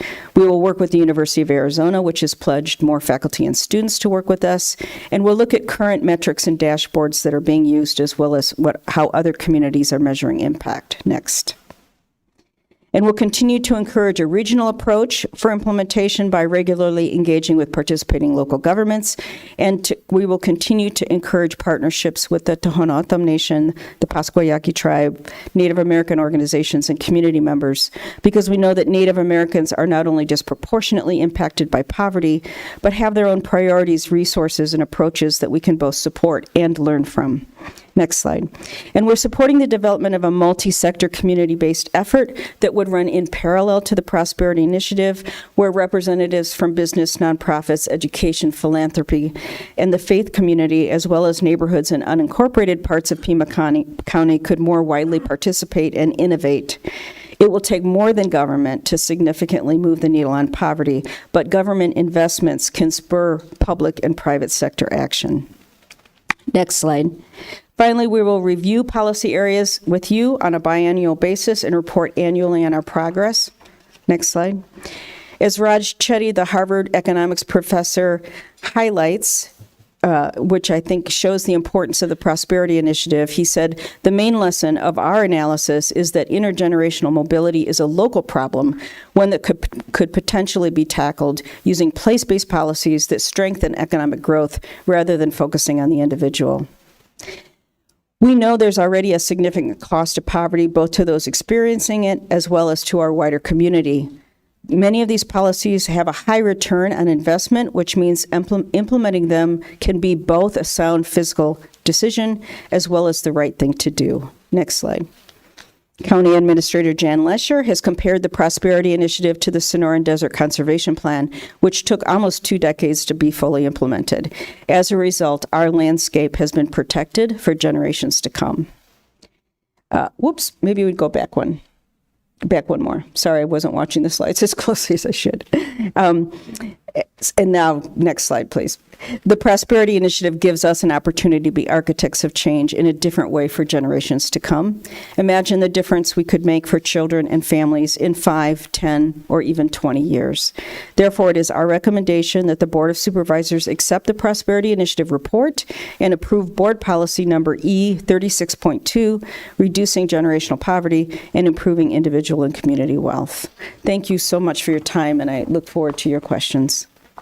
Thank you, Bonnie, and thank you. We have a lot of our community partners that are here, just to let you know, to let the board know how invested they are, and I'm really very appreciative of all of the outreach. And you've had an opportunity, I know, to meet with all of the supervisorial offices. Our staff has met with you several times, and so this is not the first time that we've all seen that. I sort of want to let everyone know, because it is a very transformational piece of policy that we're going to be implementing, that, and if approved, and I think that it can really be a game changer for Pima County in the same way that the Sonoran Desert Conservation Plan was. With that, I'll turn it over to see if anyone has any questions. Chair Grijalva. Supervisor Scott. I'm going to direct my questions to Ms. Lesher, and she can either call on Dr. Garcia or Ms. Bezada, depending on what she prefers. But could we get some additional detail on the partnership that we're going to have, not just with the Urban Institute, but also the Aspen Institute? And although we're going to be getting biannual updates on the overall progress of the Prosperity Initiative, I'd like to request more regular updates on the work that we're doing with those two entities. Thank you very much, and we will update those reports. Chair Grijalva, Supervisor Scott, I think Ms. Bezada is the right one to answer some of the information about the data and research. Thank you. Thank you. So, Chair Grijalva and Supervisor Scott, with the Urban Institute, we have a team that is both county and city, as well as 3 of our key nonprofit partners, the Tucson Indian Center, Social Venture Partners, and we hope United Way. That will be the core team, and of course we'll engage with everybody else who's involved in the initiative as we learn and bring things back from that. It'll kick off in January, and there were 4 tracks that you could choose. Ours was measuring impact, so that's what we'll be very much focused on.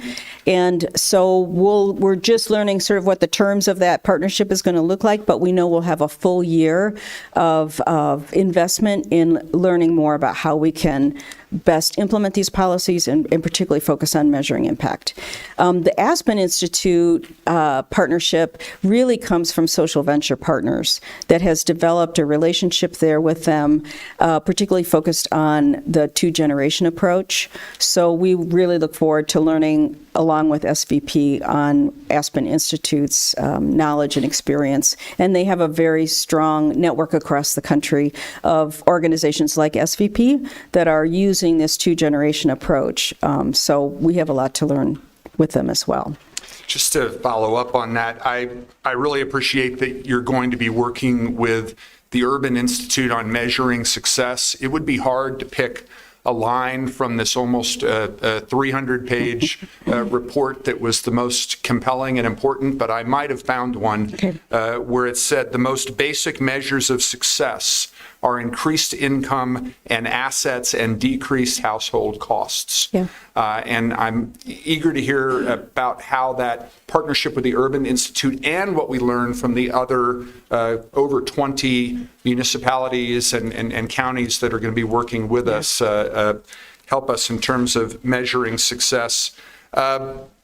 Could we also get some comment and maybe expansion on something that was referred to in the report as priority-based budgeting, and how that might be part of our implementation, maybe tying that in with some of the implementation steps in the proposed policy? And Nicole's here as well. We met with the finance director to talk about this priority-based budgeting, and apparently we have a software program system that will allow us to actually sort of tag different kinds of spending within departments to be able to begin to see the kind of investments that we're making over time. And I think once the upfront work is done of determining what needs to be tagged, and that's what we're going to be starting with early in 2024, then you can generate reports relatively easily from that.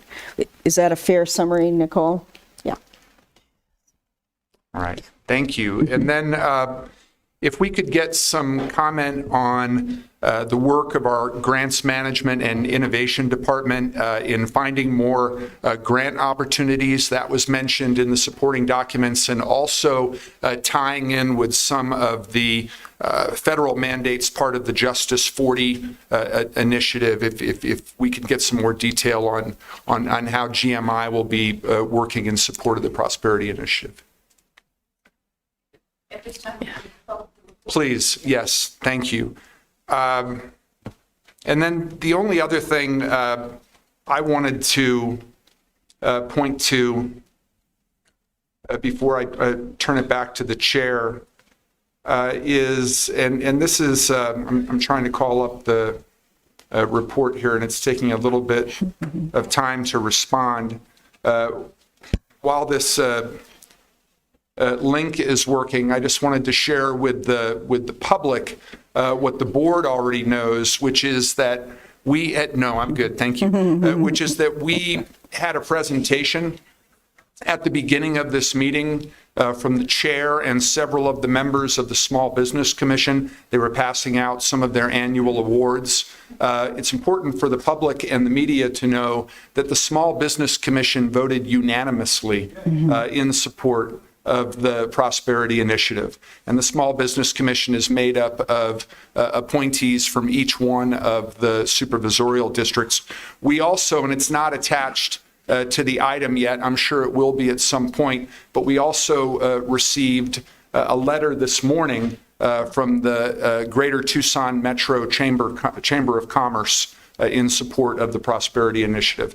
I know that there are a significant number of our speakers during Call to the Public who spoke to how this is a economic development measure. And it's taken a while for this to fire up, so I'm going to turn it back to you for now. No, I can't open it either. It's fine. Any other questions? Okay, so I would go ahead and like to move to accept the Prosperity Initiative report and move Board of Supervisors Policy E36.2. Second. I have a motion and a second by Supervisor Scott. Any other discussion? Chair Geraldo. Supervisor Christie and then Supervisor Scott. I'll yield to Supervisor Scott, and then I'll ask. Okay, thanks. Thank you, Supervisor. I just wanted to say that I am both proud and enthused to vote in favor of these items today so that we can move forward with the Prosperity Initiative. These endeavors may be the most significant actions we undertake as a county government. The challenge of addressing generational poverty, which has so many individual and social costs, should be a priority at all levels of government. We can and should insist that our colleagues at the state and federal levels do their parts to take on all the dire needs and profound concerns associated with generational poverty. That does not relieve us at the local level of the solemn necessity to do all that we can as well.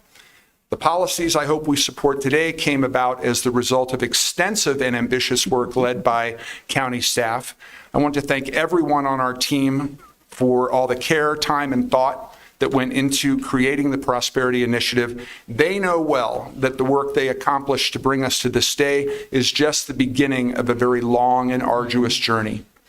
Thanks are also due to the county team for sending the policy document to each supervisor's office so that we could offer feedback and suggestions for revision. I am grateful to see my suggestions dealing with a more fulsome explanation of the 3 cross-policy strategies and the policy addressing college and other post-secondary educational and training opportunities incorporated into the final draft. There were several implementation steps where I suggested revisions, and I'm glad to see them included. With regard to those implementation steps, it is apparent that the Prosperity Initiative will be a central guiding focus for all the work we do. In our budget and in the monthly financial reports the board receives, the public will see an emphasis on the values and priorities embedded in the policy document. We will chart the work we do within county government and with our partners in other jurisdictions based on these policies. The outreach we have done within the private and nonprofit sectors will continue so that this work always retains its necessary community-wide scope. The public we serve will rightly expect that we are able to point to the tangible results of our efforts. The Aspen Institute, who will assist us with determining the metrics for measuring our progress, has long championed one of the cross-policy strategies, the two-generation approach. One of their standards is to, quote, foster evidence and innovation together. The people we represent will expect us to be true to this standard, especially if the Prosperity Initiative is to be so central to everything we do as a local government. The Prosperity Initiative represents much more than our board adopting a set of policies and the means for implementing them. It is a moral undertaking. If we do this right, we can help to improve the lives of thousands within our community, especially our children.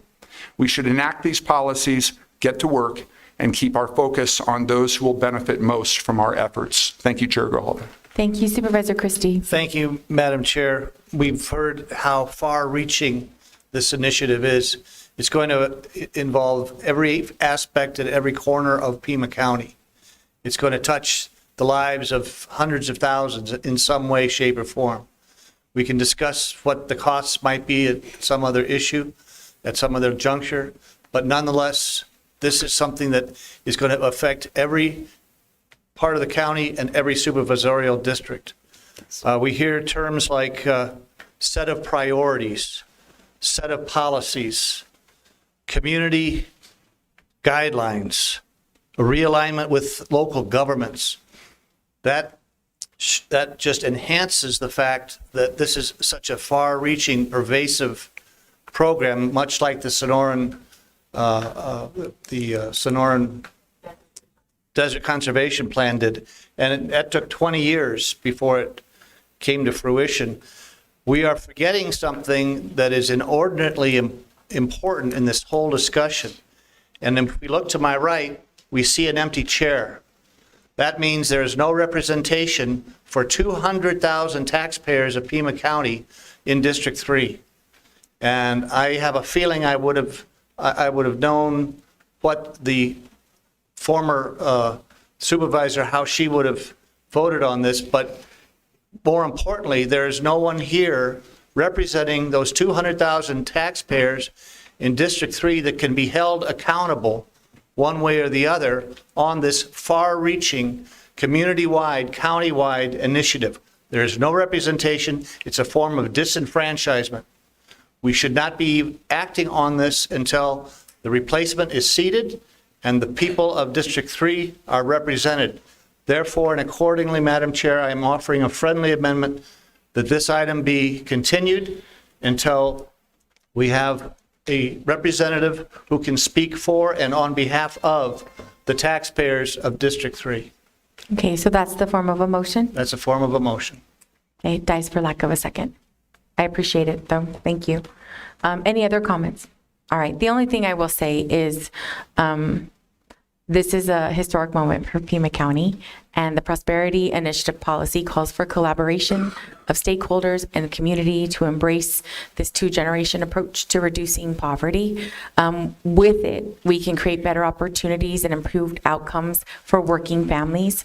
The Prosperity Initiative will help create a more thriving community for all of us, and having represented our largest school district for 220 square miles, this is going to have a huge impact to so many of our most vulnerable that live in poverty. Yes. And so I think it's very critical, and I appreciate Supervisor Christie bringing up that we don't have a colleague here, but I do think that the remaining of us, we can't hold up what we have to do because we have somebody that is unable to be here.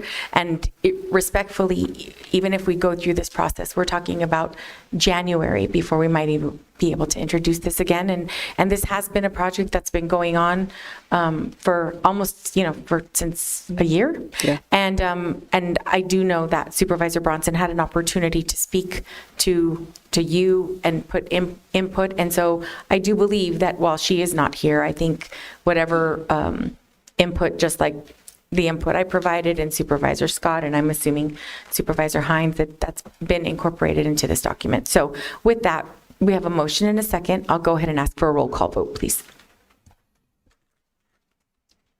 Okay, Supervisor Christie. No? Supervisor Hines. Yes. Supervisor Scott. Yes. Chair Grijalva. Yes, item passes 3-1 with Supervisor Christie voting no. Thank you, and thank you so all much. for being here. We appreciate it.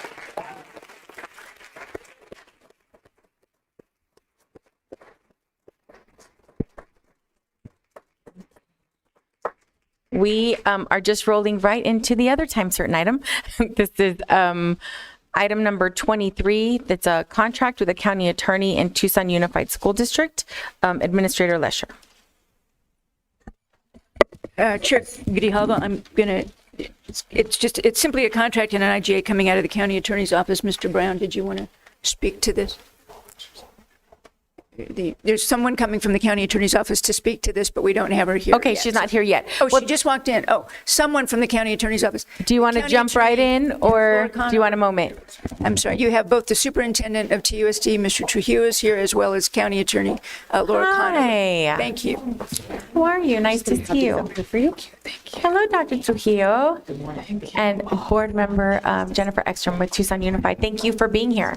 Do you want to give us a little bit of a review of what this item 23 is? Yes, good morning. Thank you so much, Madam Chair, members of the board, clerk, County Administrator Jan Lesher, and your esteemed attorney, Chief Sam Brown.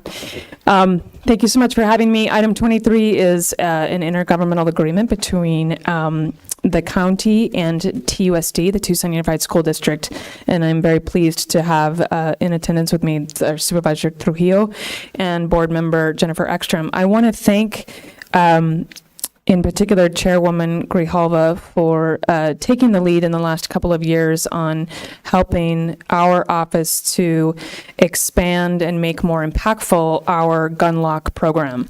By getting us into Crossroads of the West, our office has been tabling there at gun shows every time, and that allowed us to do over 18,000 gun lock handouts last year and at least over 13,000 as of the third quarter of this year.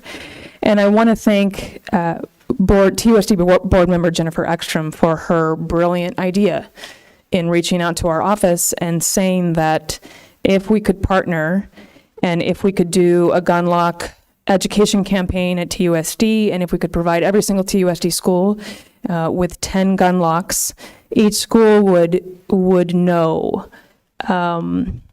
strategically, intuitively, how to hand out those gun locks to have the highest impact when we're talking about children accessing firearms in the area of either crime or suicide. And so the idea that we are really increasing the impact of our gun lock program is before the board today, and again, with deep gratitude. And Board Member Ekstrom, would you like to add any words that I've missed? Please. You haven't missed anything, but thank you for this opportunity to come before you today. Really, the idea is just to make sure that we have safety in our households with guns, and to make sure that our kids are safe, because far too often we see kids who bring guns to schools, and if they don't have this lock on that gun, then, there could be much tragedy, and we do not want that in our community. So thank you today for having us, and thank you so much to County Attorney Conover for coming together with TUSD and providing this opportunity to us. Madam Chair, any questions that you may have? Dr. Trujillo, did you want to add anything? Nice to see you again, sir. Good to see you, and a lot of TUSD connections here. First and foremost, I would be remiss if I did not thank the County Board of Supervisors for that historic vote moments ago. That is a tremendous blow against childhood poverty, not just in the Tucson Unified School District, but throughout Pima County. Poverty doesn't have a time clock, and it doesn't wait for anybody, so I appreciate the urgent action that was taken on the Prosperity Initiative.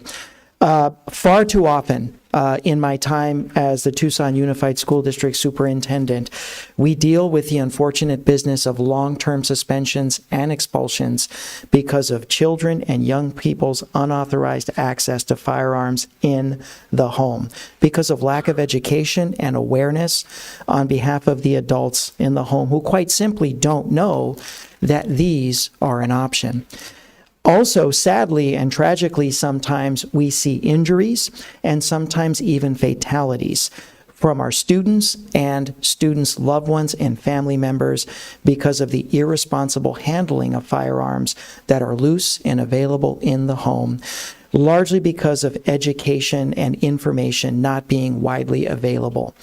I'm happy to say that through this partnership with the Pima County Attorney's Office and the support of this board, you're going to be making a real difference in the lives of young people and children by promoting safe and responsible storage of firearms throughout the Tucson Unified School District, the city of Tucson, and the county. So I thank you for your support of item 23 this morning. Thank you. Thank you. I'm going to go ahead and move the item so then we can have some discussion. Go ahead and move the item. Second. A motion, a second by Supervisor Hines. So I have a quick question because I've seen you table resource fairs. The gun locks are there. People walk by and grab them. How will they be distributed or advertised in TUSD? I appreciate that question, Madam Chair and members of the board.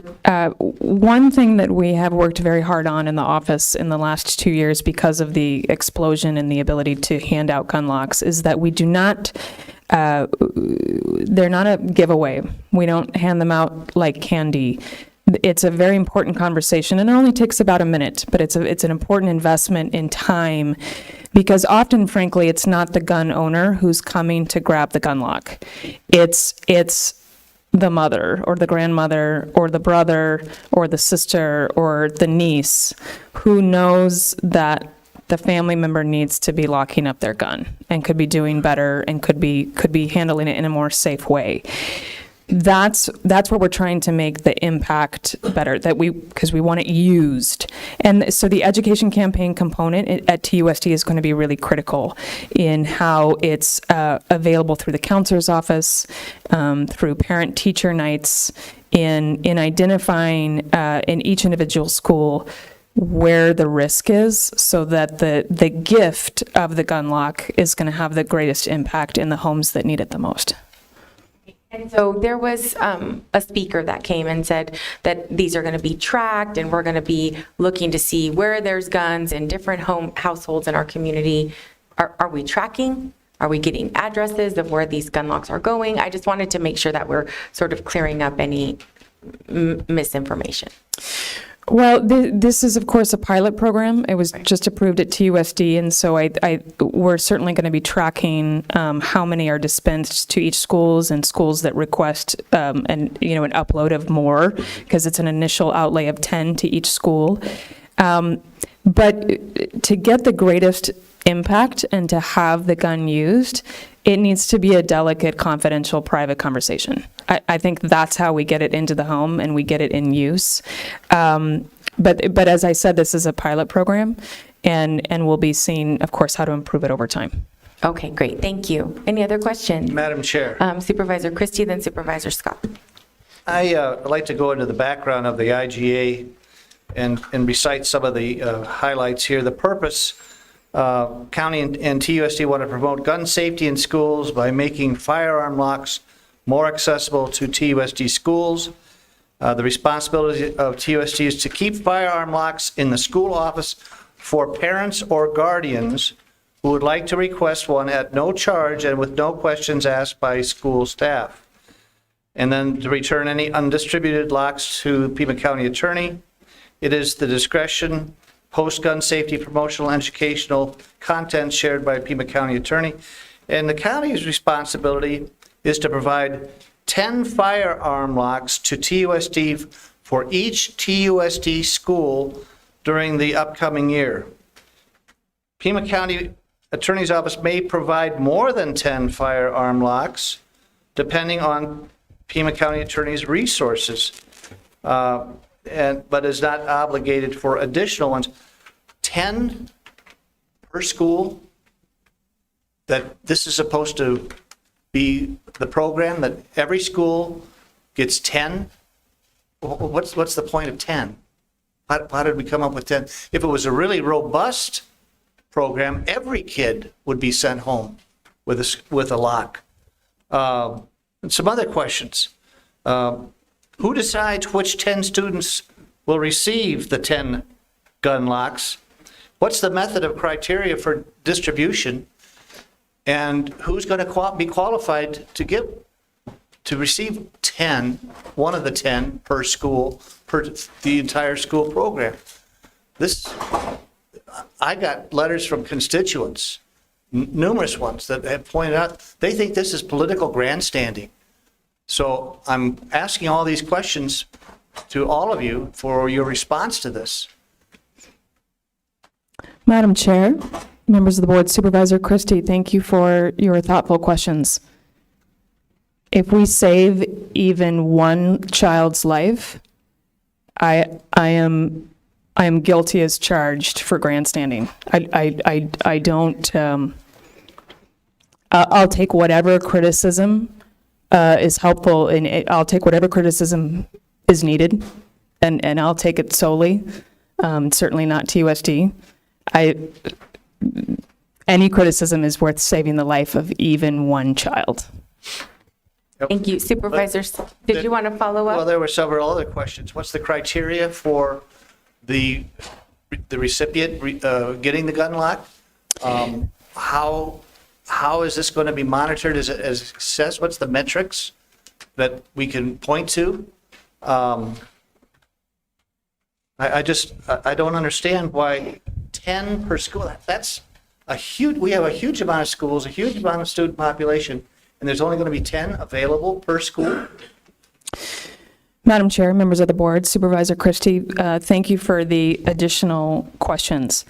When it comes to criteria, you'll see that the information provided talks about a request coming in, and that's where it needs to start. If a home is requesting a gun lock, that's outstanding. It means there's a willingness and an engagement to want to more safely handle the firearm.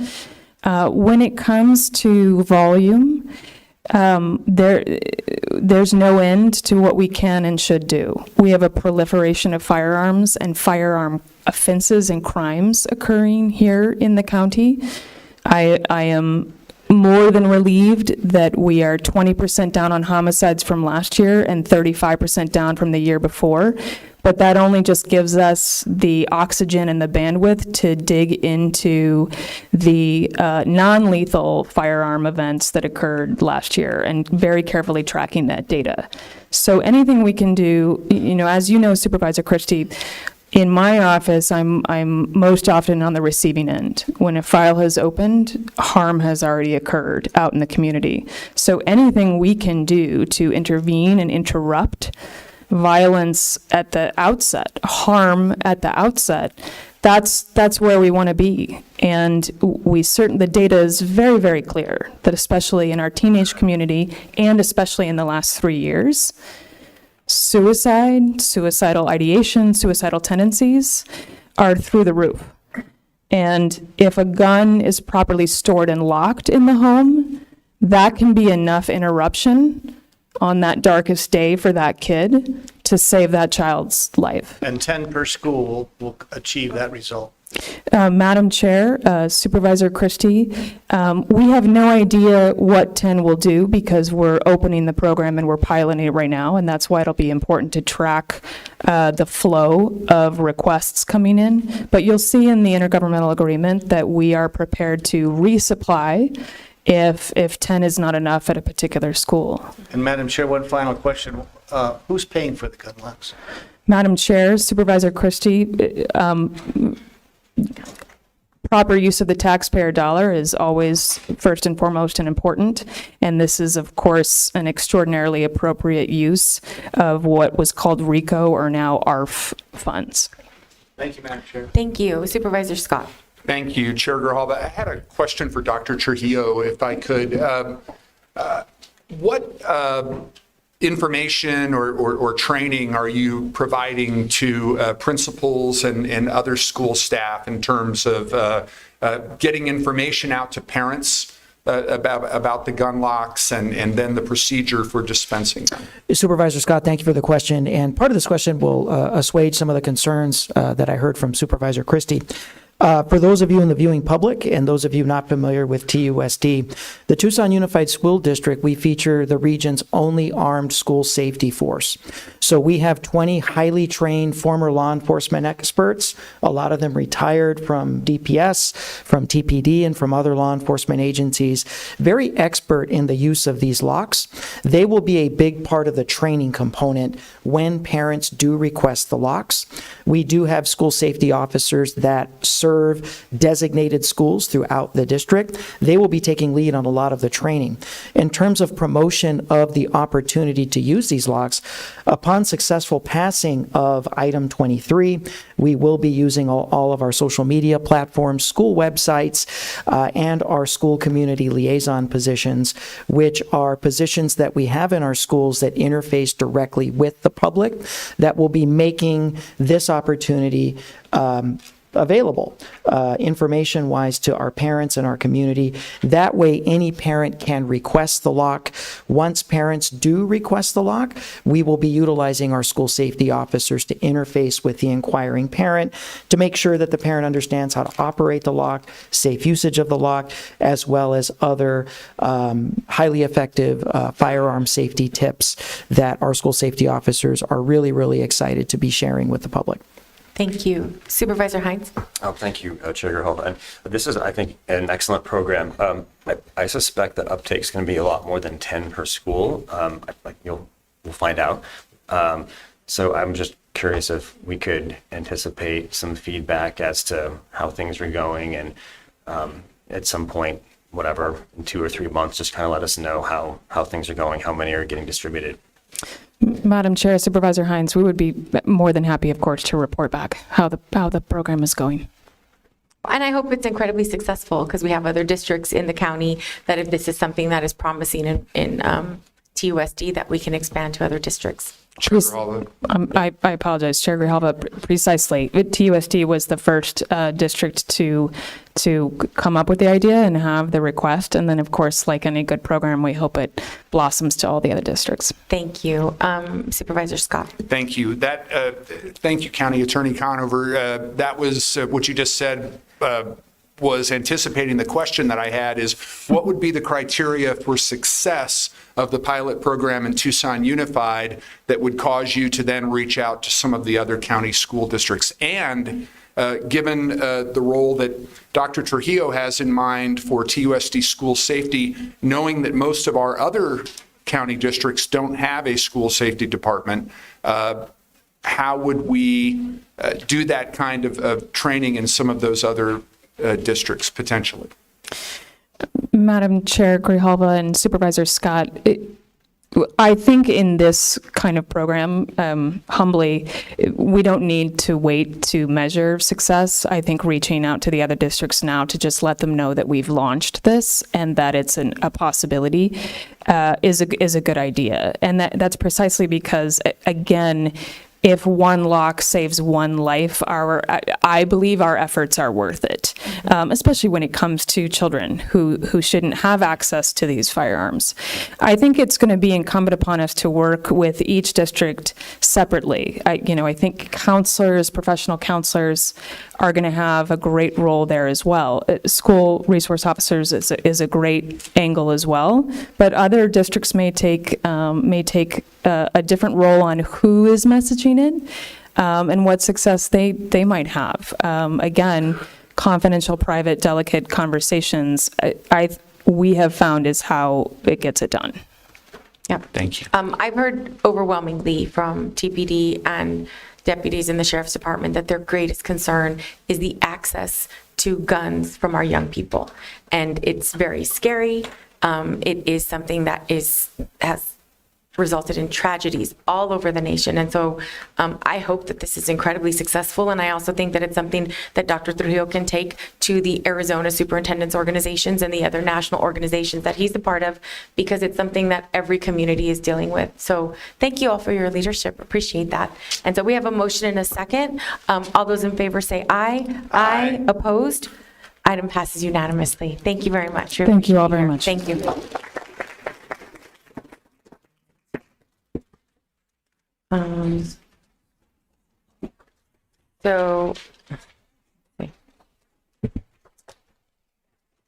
We don't have an executive session. This is the Board of Supervisors sitting as other boards of the Flood Control District Board. Can we move items 7 and 8 together? Yes. Okay. I'll go ahead and move items 7 and 8. 7 is request for drainage easement, and 8 is the contract for borderline. Okay, a motion, a second. All in favor say aye. Aye. Opposed? Item passes unanimously. Supervisor Scott, can I hand this item 9 over to you, and I'll be right back? Yes, ma'am. Great, thank Absolutely. you. It's just the... All right. I'll be right back. So we are moving to approval of the consent calendar. Does any of my colleagues want to consider any item on the consent agenda separately? Then I will move approval of the consent calendar. Second. Moved and seconded by Supervisor Hines. All in favor? Aye. Aye. Any opposed? Item passes 3-0. We're going to move then to item number 10. Outside agency program funding, increasing the overall budget for the outside agency program social services category grants, CWD grants, for fiscal year 25 from the current $3.26 million to $3.86 million, an increase of $600,000. This was introduced by Supervisor Hines, so I'm going to turn it over to him. Thank you. And just a little background, or should I move it and get a second so we can talk about it? How do you want to? Yes, please. Okay, I would like to move the item. I'll second it for discussion purposes. Thank you.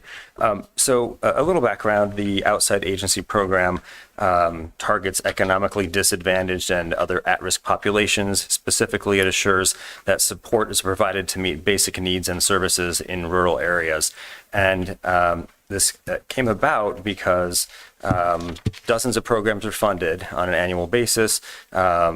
Youth, young adults and family support, general services, emergency food and clothing, senior support, the community services, and they're all excellent programs. But what I've noticed is that they get funded at kind of like 80, 82, 85% of the level that they're requesting. And that's great. And I think that the advisory committee does that like lower level of funding for each of these programs to make sure that they can get more programs some money, which is fantastic. But I think it would really make a huge difference if we could actually encourage them to fund these programs at the level that they're requesting the funding, because they've put together a program and a budget and done all this stuff at a specific level for a specific set of the population, usually in rural areas, and giving them 80 or 85% of that is great, but I think it'd be best if we just gave them what they asked for, because they've put a lot of time into figuring out what it is they're trying to deliver, the services they're trying to deliver. So the number 600,000, it doesn't have to be that number. If my colleagues want a different number, that's fine, but I think it would be just a really good use of our assets to do this for the next tranche of funding. Thank you. And then this would be coming from general fund, or what would be the funding source for item number 10, the 600,000? Chair Grijalva, Supervisor Hines' proposal has suggested it come out of general fund. Okay. And then is that going to have any impact on any other programs? Or do we have, I just want to make sure that we say those things out loud. Chair Grijalva, what we're looking at is then simply, at this point, as we begin to develop the budget for next year, we would be adding the 600,000 to that. Exactly where it might come from, whether it's contingency, other funds, other programs. Okay. We haven't gotten that far into building the budget. Okay. No, and I'm very appreciative. As someone who wrote for outside agency funding on a regular basis, I understand how tight it is and how difficult it is to put a proposal in and then get an award 50% less than what you asked for, and then you just have to still try to make magic happen. I just want to make sure that this is going to the full, just directly into outside agency, and that committee will do their same recommendations. It's not specific to any nonprofit, it's just increasing their opportunity They to have have more to play with. Great, okay. Madam Chair? So we have a motion and a second. Supervisor Christie. Yes, I'm going to offer a friendly amendment in the form of a motion for the same reason why I did the same for the prior item. We have no representation here from District 3. 200,000 people are not represented on this issue of spending more taxpayer money, particularly when, as it says in the background, the agencies continue to provide important services in both rural and urban, from Ajo, Arivaca, and Green Valley to Catalina. Ajo and Arivaca are in the heart of District 3, and there is no representative here to speak for that or to speak against that, depending on what the people of that district want or desire. I think it's a form of disenfranchisement, and I am making the motion that this be continued until we seat Supervisor Bronson's replacement. Okay, that's a motion. Dies for lack of a second. I think that it's important that we acknowledge that outside agency, they do specifically target rural communities, that this is something that's for next fiscal year and looking at an increased allocation. The voice of the every one of us have representation on the outside agency committee. That has continued to be consistent. And so I feel like the advocacy is there, even though there isn't a person currently seated on the Board of Supervisors. And I think it's our responsibility to continue to move forward with what we need to do to help move the county in the business that we have to do. So I understand your reluctance, but I'm comfortable moving forward. Did we have anything else to add? Okay, so Supervisor Christie, or no, Supervisor Scott, sorry. That's okay. I just had a couple of questions. First of all, this is a direction that we're providing to administration for the next fiscal year. Correct. As we go into outside agencies for the next fiscal year. Does administration have any recommendation to make to the board on this item? Chair Grijalva, Supervisor Scott, we don't. I mean, there has always been an allocation coming from the board for outside agencies, and we work with outside agencies to ensure that those funds are distributed appropriately. We have not come up with a number and said this is the exact number. It's always been just the policy direction provided by the board of how much to spend in any element of the budget. And then just two other questions, and the second one to Supervisor Hines. How did you come up with the $600,000 figure?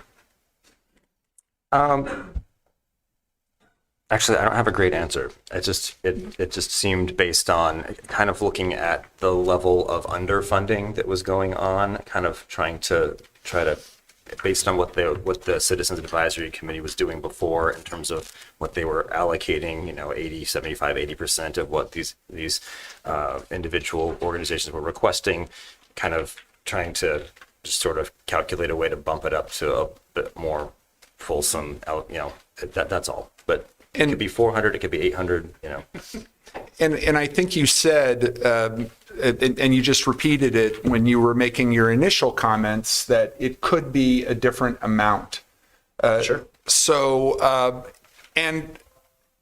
going along with that point, one of the things that were one of the items that were noted in the supporting documents for the Prosperity Initiative was that we might take a look at new methodology, new approaches for determining outside agency funding so that it is aligned with the goals of the Prosperity Initiative. And I'm seeing nods from Dr. Garcia and Ms. Lesher. So I wonder if you would consider amending your item to not have a designated amount, but to have administration make a recommendation of an amount to us based on that potential reconfiguration of outside agency funding. Yeah, I'm open to that. That's fine. Okay. Well, I would second that. So He's making will that it be a minimum of 600,000? I mean, I don't know. I just look, if you look at the agencies that are providing services, regularly, the requests almost double, surpass what we can provide. And so I think the need is clearly there. Perhaps there would be an opportunity with some increased funding to change sort of some of the social service categories. So you're targeting specifically. I remember when there was a shift, it used to be children and families, and then it changed to youth. And then I mean, so all of us that have written these grants were like, where do we fall? What category do we fall in this round? I think it would be important to sort of get some feedback from Bonnie and some of the committee members on where it could go if we want to postpone this item until maybe our next meeting in December. We could also do January. I just think that it would be, January 9th is fine, because I think that it would be very helpful. Maybe the request would say, I think $1 million would be helpful, something like that. And you all can figure it out, because I don't want to negatively impact any other county funded programs, because that's always the risk that we run into. Madam Chair. Chair Grijalva, if you're making a motion to continue it to January 9th, I would second that, because I don't necessarily want to attach an amount to outside agencies' funding until we know more about not only the need, but how outside agencies' funding may be reconfigured based on the Prosperity Initiative. Okay. Supervisor Christie. Yeah, it seems here again, we're able to put it off to get some feedback. Why don't we put it off until we get some representation? I think those two collide at the same time. Same meeting. My point is that I'd like to have some kind of idea. All the spending, what's it going to do on property taxes? And what's it going to do on getting people's roads fixed? What happened to those priorities? Keeping property taxes low and fixing people's roads. All of a sudden, now we're spending, and we're getting feedback on how much we could spend or how much we should spend without representation.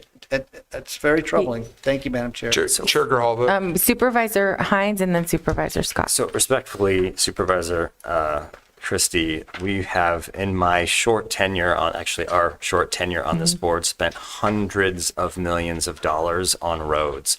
And I'm still getting my tires assassinated on a regular basis. So don't ask me how that is a possibility. But so respectfully, this item is for $600,000 for 70, 80 possible different organizations to do really great work. A lot of that work is in District 3. And a lot of that work has been supported previously by Supervisor Bronson when she was with us. So, but I don't think we need to, we're doing pretty impressive amount of dollar signs of work on roads. Not enough. We need to do more, but we're talking about not a huge number that's going to take away from road repair. Trust me. Thank you. Supervisor Scott. Thank you. And just to follow up on some of the points that Supervisor Christie made, I not only would like to hear about how additional funding for outside agencies is aligned with the goals of the Prosperity Initiative, I would also like to hear how additional funds for outside agencies affects the rest of the budget. And I know that we're already into budgetary discussions at the administrative level. You'll have more knowledge and information by January, but I think all of those factors are things that we need to be aware of before we make this discussion. Decision, I should say. So we're going to go ahead and I guess my motion, and I guess it was a substitute because did we already have a motion? Yeah, so this would be a substitute motion to postpone this item until January 9th, getting that information that has been requested by Administrator Lesher and the staff. Does that sound good? Okay, and so Supervisor Hines seconds? Yeah. Okay, so I have a motion, a second. All in favor say aye. Aye. Aye. Opposed? No. To postpone, you don't want to? Oh, you just don't want to. Okay, item passes 3-1 with Supervisor Christie voting no. All right, but that'll come back on January 9th. And thank you, Supervisor Hines, for bringing that item forward. If it's okay with everyone, we have the Board of Supervisors District 3 update, but we do have the Community Food Bank here that's been here for a very long time. So I'm wondering if we could skip and have that presentation very quickly. So this would be item number 12, Community Food Bank of Southern Arizona presentation. This is a presentation just providing an update on Community Food Bank and an overview of the services that it offers. There was some sort of discussion at our last meeting when we were talking about the Sahuarita Food Bank and how Marana, and so I just thought it would be very helpful for you to sort of give an overview, and if you'd like to come up, we'll have you now. Thank you. And we did all receive in an email this slide, and I think it's attached, but we're having a little bit of a hard time downloading any attachments that are on the agenda, so I just thought I'd let you all know that it's at the top of your email. Okay, sure. And it is very lengthy, so we're not going to go through the whole thing. Thank you so much for the opportunity to be here today to be able to speak on this. My name is Malia Chavez, and I'm the newish CEO for the Community Food Bank of Southern Arizona. It's been about a year now. And I'm joined today by our entire team here to answer any potential questions, as well as some of our wonderful colleagues and wonderful partners. So Tom McKinney is here from ICS Services, and Carlos Valles is here from Sahuarita Food Bank. So just want to jump into the presentation and answer any questions that you might have. So we have been around as a formal food bank since 1975. We are one of only 200 nationally recognized food banks as part of the Feeding America Food Bank Network. There are certain criteria and expectations that come along with being part of that network. Sorry, next slide, please. So Feeding America is the national network. It's about 200 food banks. And again, it's based on our size, our warehouse space, our fleet, our ability to move food throughout a whole region.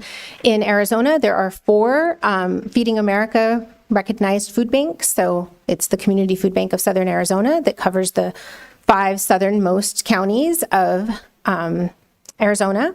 And then we have St. Mary's up in Phoenix. There's United, which is in Mesa. And then we also have Yuma Food Bank. So those are the 4 food banks as part of the Feeding America Network. And back in 2018, we were Feeding America's Food Bank of the Year, which is a very amazing honor. And I hope very strongly to be back there someday soon. So next slide, please. I really wanted to just highlight some of these really staggering figures, which were also just discussed as timing would have it in the Prosperity Initiative. So 1 in 10 adults in Arizona face hunger and insecurity. Previous slide, please. And 1 in 7 children, and the latest numbers actually indicate it's more likely at 1 in 6, but those numbers have not been published by Feeding America yet. And unfortunately, we are tied in the nation for 9th place for insecurity when it comes to food insecurity for children. So these numbers are very disturbing and also part of the reason that we provide the services that we provide. Next slide, please.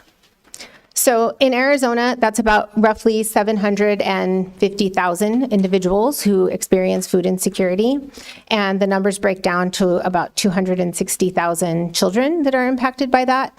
And in Pima County, we have seen an increase of roughly about 25% over the last year since I've been in this position. And we've been really trying to make sure that we are moving towards a very data-informed culture and making sure that we are tracking the information as best as possible so that we can be strategic in how we try to attack this issue, as well as making sure that we're meeting communities where they are, which is what has been continually part of the feedback from communities. So next slide, please. So our locations as far as brick and mortars go for the Community Food Bank of Southern Arizona, again, we are in 5 counties. So we are in Pima, Santa Cruz, Cochise, Graham, and Greenlee counties. Where you see here, these map markers indicate where we have brick and mortars currently. So as of yesterday, we had Marana Food Bank. We have the Tucson location, which also has several other locations, including the Caridad Community Kitchen, which provides hot prepared meals for seniors, as well as some shelter programs and our unhoused neighbors. And then we also have our locations in Green Valley, a service in Amado once a week. And then we also have Nogales and we have Wilcox. Next slide, please. The next slide shows then where we also have our mobile distributions, which impact the entire 5 counties, but really want to highlight where we have the bulk of all of these distributions. So these are out in our rural communities for the most part, or they are partnerships where we provide here. We have about 6 going on 8 that are mobile distributions here in Pima County. Next slide, please.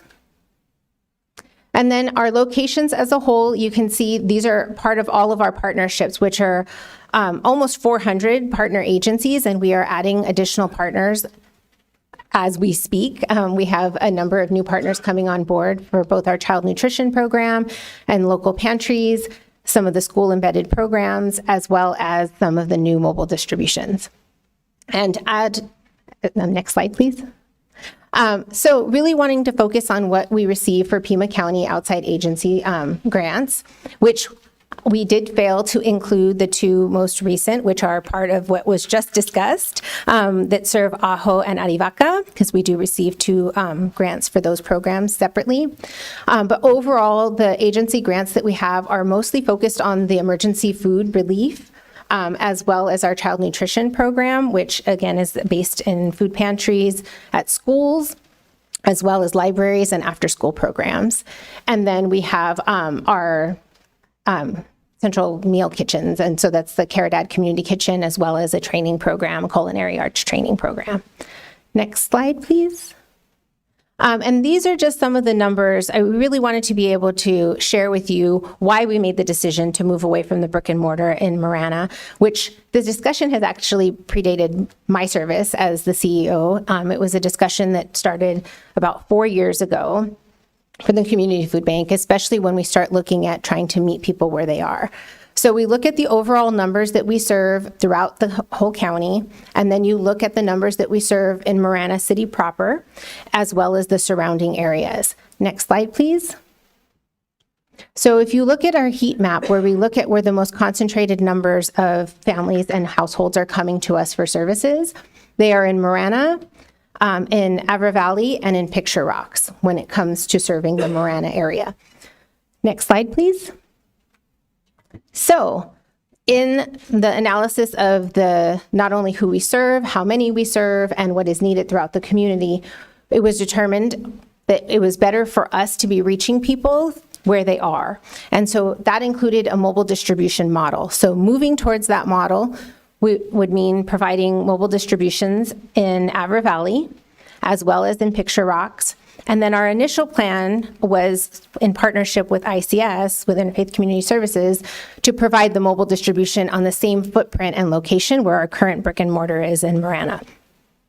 After discussions with the town of Marana and the city mayor, they made the decision that it was a good partnership opportunity with the Sahuarita Food Bank to be able to take on continuing to operate the Marana location as a brick and mortar. And so that is why that process went that direction.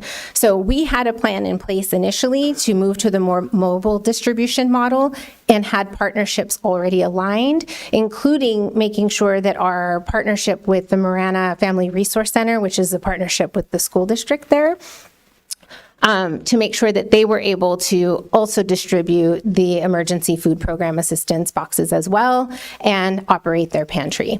And we're also working with other local pantries to be able to increase those services as needed. And again, as I stated earlier, we are welcoming new partners to make sure that we are meeting communities where they are.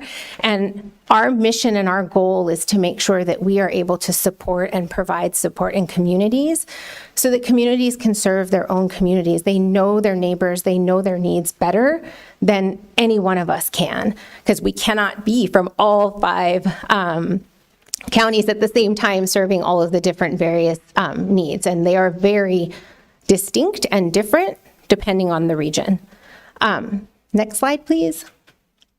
So just really wanted to highlight the continued services that will continue to happen in Marana. So we still have the Family Resource Center partnership with the school district. Again, we are trying to increase more presence in schools as well. The child nutrition program is a very wonderful program. I am a beneficiary of that program and just really believe in it. It provides summer breakfast programs for our rural communities This summer, we actually really beefed up that program and move towards a model to make sure that all of our rural sites were able to provide more access to folks, since it is challenging in our rural communities for people to get consistent breakfast services and meals that normally they would get during the school year.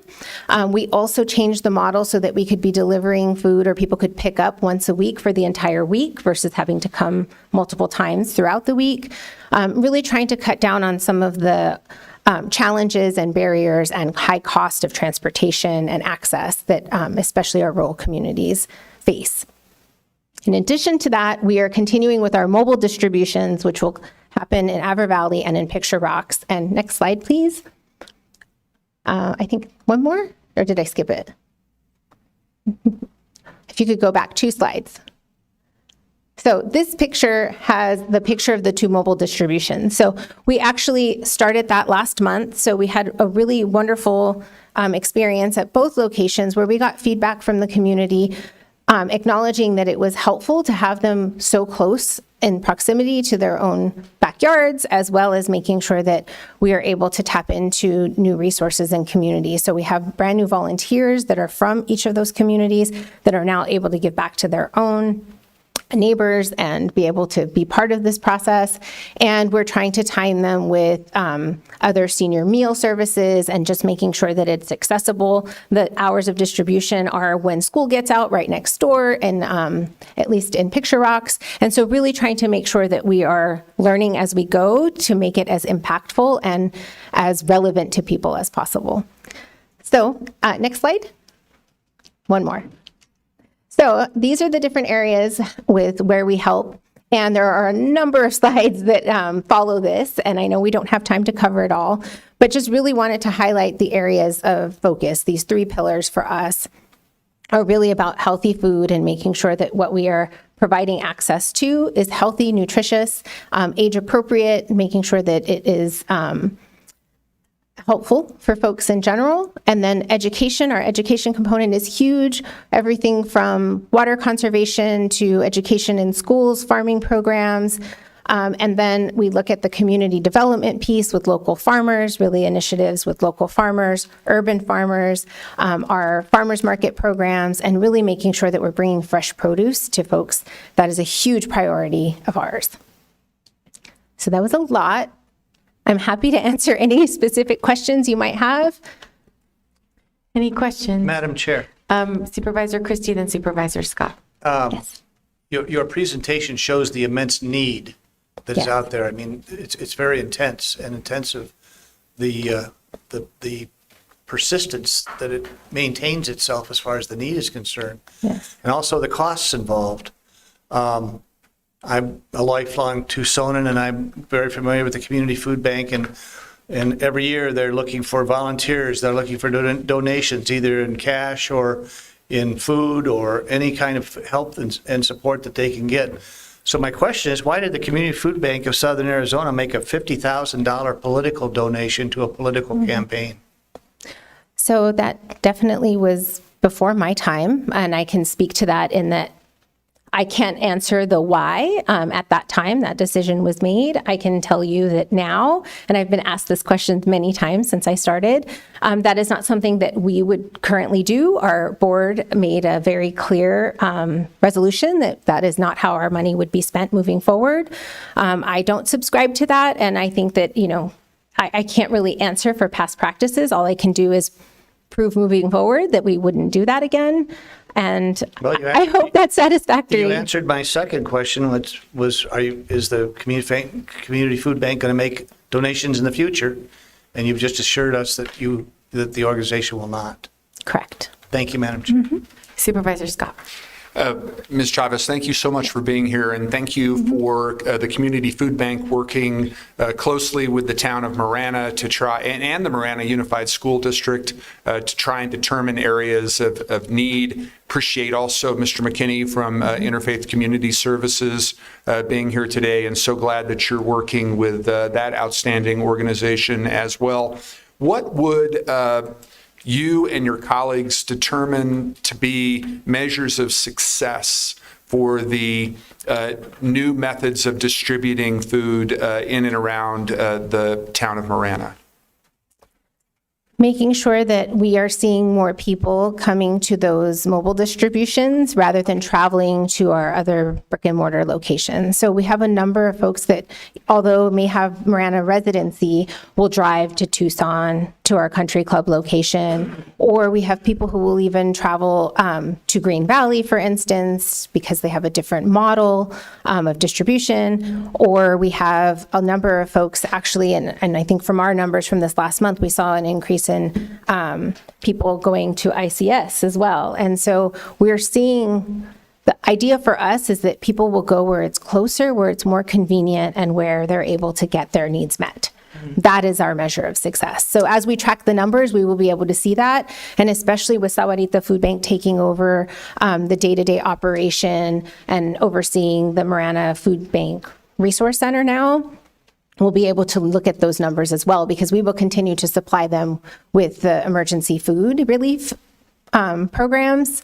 So through that, we'll still be able to see who's coming there versus going to other locations. And the hope is that through our annual surveys as well and our client voices and community engagement, we will get feedback from the community to really continue to learn what's best going to serve them.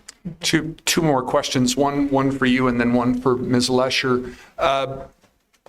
What is the, how are you maintaining ongoing communication with town officials, both the town manager and mayor and council, in terms of how they're assessing the need of their constituents? So we have not been part of those discussions to set those sort of measurements and or goals. We worked with them prior when we were providing notice and just going over what our plans were for the transition.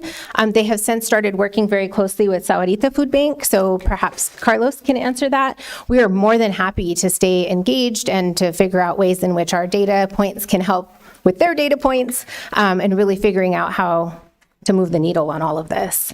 Thank you. And then a question for Ms. Lesher. Is there anything that we can do, especially through the auspices of the community navigators in community and workforce development, to be of assistance or support to these new arrangements? Chair Grijalva, Supervisor Scott, I'm sure there is. And so I will just pledge that we're happy to get our staff together with the food banks, both Sahuarita Marana, the Community Food Bank of Southern Arizona, and see how we can become engaged and involved. Thank you. Thank you. And if there's any updates on the work that we may be able to do, especially the work that our navigators might be able to do, if you could share that with the board, I would appreciate it. Thank you. Thank you. Any other questions? Thank you so much for coming. I think that your presentation highlighted the need, that it's pretty staggering that there's been a 25% increase since July of this year. And so it really does sort of highlight the urgency of all of us working together and collaborating to help our families, because this holidays is always difficult, but this has been continual, demand for services that have increased. And so I'm glad that you provided us some updates, and that we know that you're still working with all of the food banks are still working in collaboration with each other, and you cleared up some sort of misconceptions, which I think we're all very appreciative of. Thank you all for being here. Thank really you. appreciate your time. Thank you. Thank you all.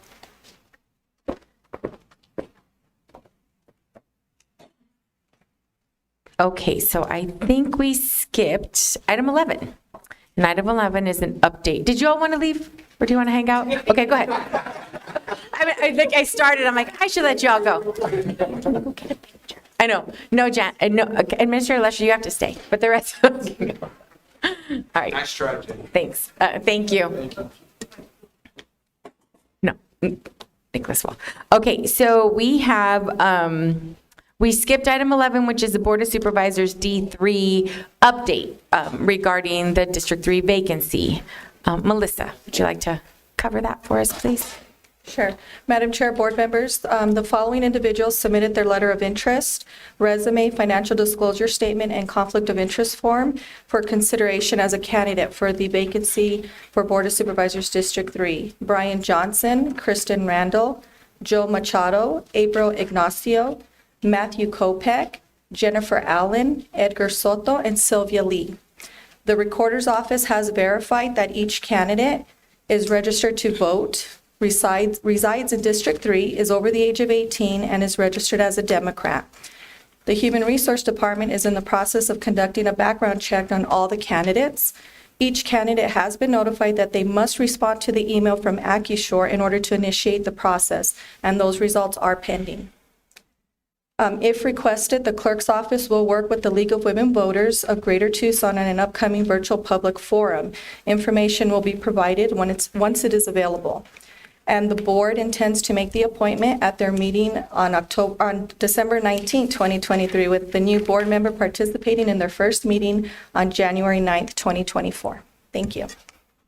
Any questions? Madam Chair, Supervisor Christie. how does it look like it's going as far as the December 19th date?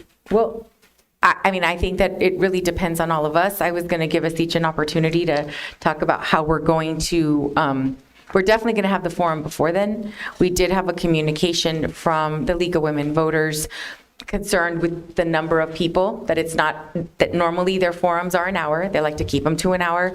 And that their suggestion was perhaps splitting up the group into two forums of 4. They would handle, they would handle the forum that wouldn't be conducted here? No, this would all be virtual. And so one of the things, and I think Administrator Lesher can probably touch on this as well, one of the things that we're requesting, Melissa was requesting, is that they could extend the forum to an hour and a half. So we would have one event that everyone participates in at the same time.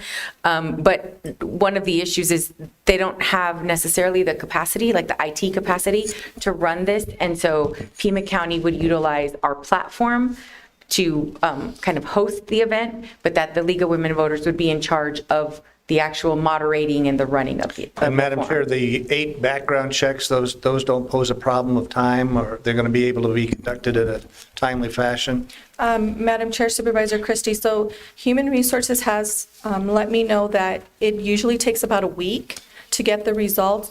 Again, that is dependent on the candidate initiating the process, and also to when they get the information back from the other agencies. So it can take longer than that.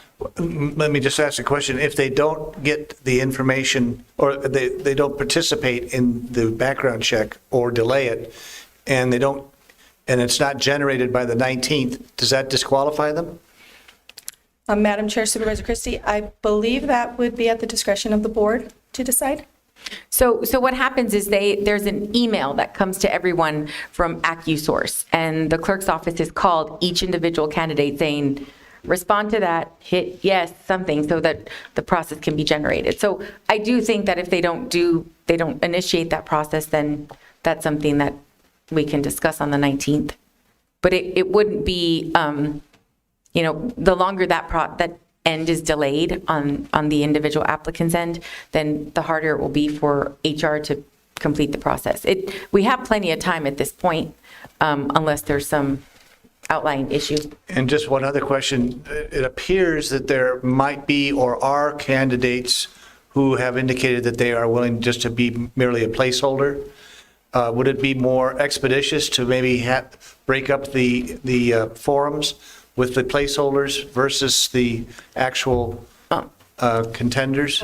My only concern, and I know that we've all participated in these forums, my only concern is splitting it up over 2 days, because there could be an allegation that it was not equal. It wasn't the same forum. Let's say, for example, on the first forum, there's an opportunity for audience members to send in a question. Even if it's virtual, you send in a question. That same question will have to be asked of the second group in order to make it equitable. And I just think that ideally, if they can extend their time to a 90-minute versus 60-minute, it's not as robust as, I don't think that they're going to be able to delve deep into questions, but at least it will give the community an opportunity to hear from every candidate, how they present themselves in public, that kind of thing.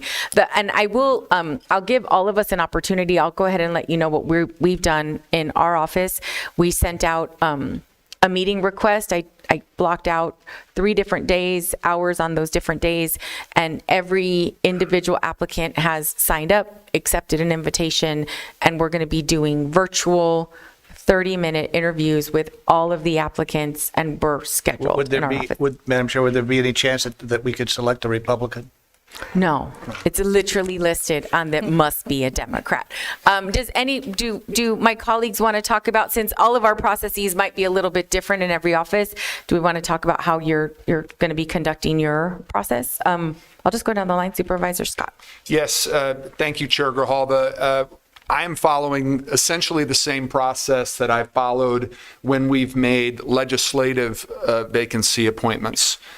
Which is that I'm sending questions in advance to the people who've applied, and I'm meeting with each one of them individually. They can choose whether to have an in-person, phone, or online meeting. These are the questions that I've sent them, consistent with what I said at our last meeting. I'm trying to make them as general as possible. Number 1, describe your background and qualifications. How have they prepared you to serve as the District 3 supervisor?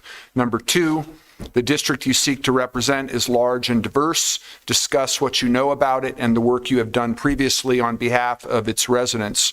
Number 3, what do you already know about how the county is structured and how it operates? What are you doing or plan to do to learn more about it? Number 4, the Board of Supervisors is a policy-making entity. What areas of policy will it be important for the board to focus on during the coming year?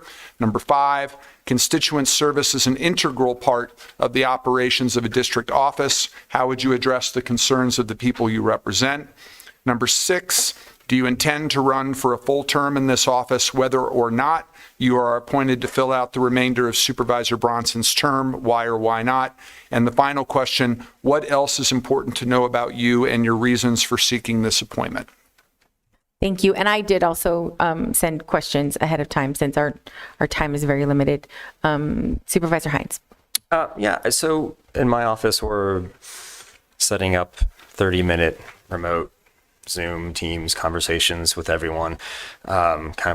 Actually, we're going to break it down into sort of a 2-round thing. And then those that get through round 1 will sit down with me for 45 minutes or an hour or so afterward. But I think it's important, though, for the 8 people that put in their applications and their resumes and have kind of started this process to know that every one of the 8 could potentially be voted for by all of us. And I'm concerned because I know I've heard Supervisor Scott is very concerned about someone running for a full term, which frankly, I don't think we can restrict. Like, it's kind of a First Amendment thing. It's a small d democracy thing. We can't, the moment we vote and fill that seat, that person who is absolutely 100% definitely not going to run for a first term can literally be filing their statement of interest.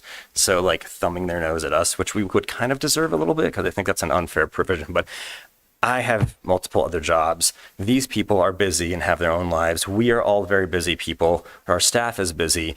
I hate wasting my time, and I will not disrespect these people by wasting theirs. So if one of my colleagues or potentially 2 of my colleagues are either going to not vote or refuse to vote for someone who has indicated they want to, potentially run for a full term, that needs to be information that is conveyed now, because I do not want to waste their time with an hour and a half of prep and meetings and questions just for my office. If 5 of these people are truly have no pathway to get enough votes on this board to fill that spot, we need to have that discussion right now, because I don't want to waste their time, my time, or any of my colleagues' time at all.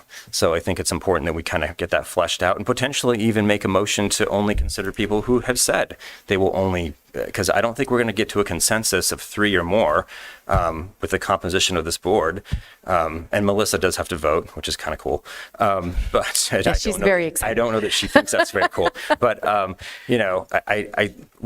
we should tell them that now, because I think we all been part of, I mean, I've sought appointments before. That's how I got an appointment to work for the president for a couple years doing affordable care. But look, there were other people seeking that. It was a very long, very arduous process. And I spent tons and tons of my life and hours trying to get that appointment.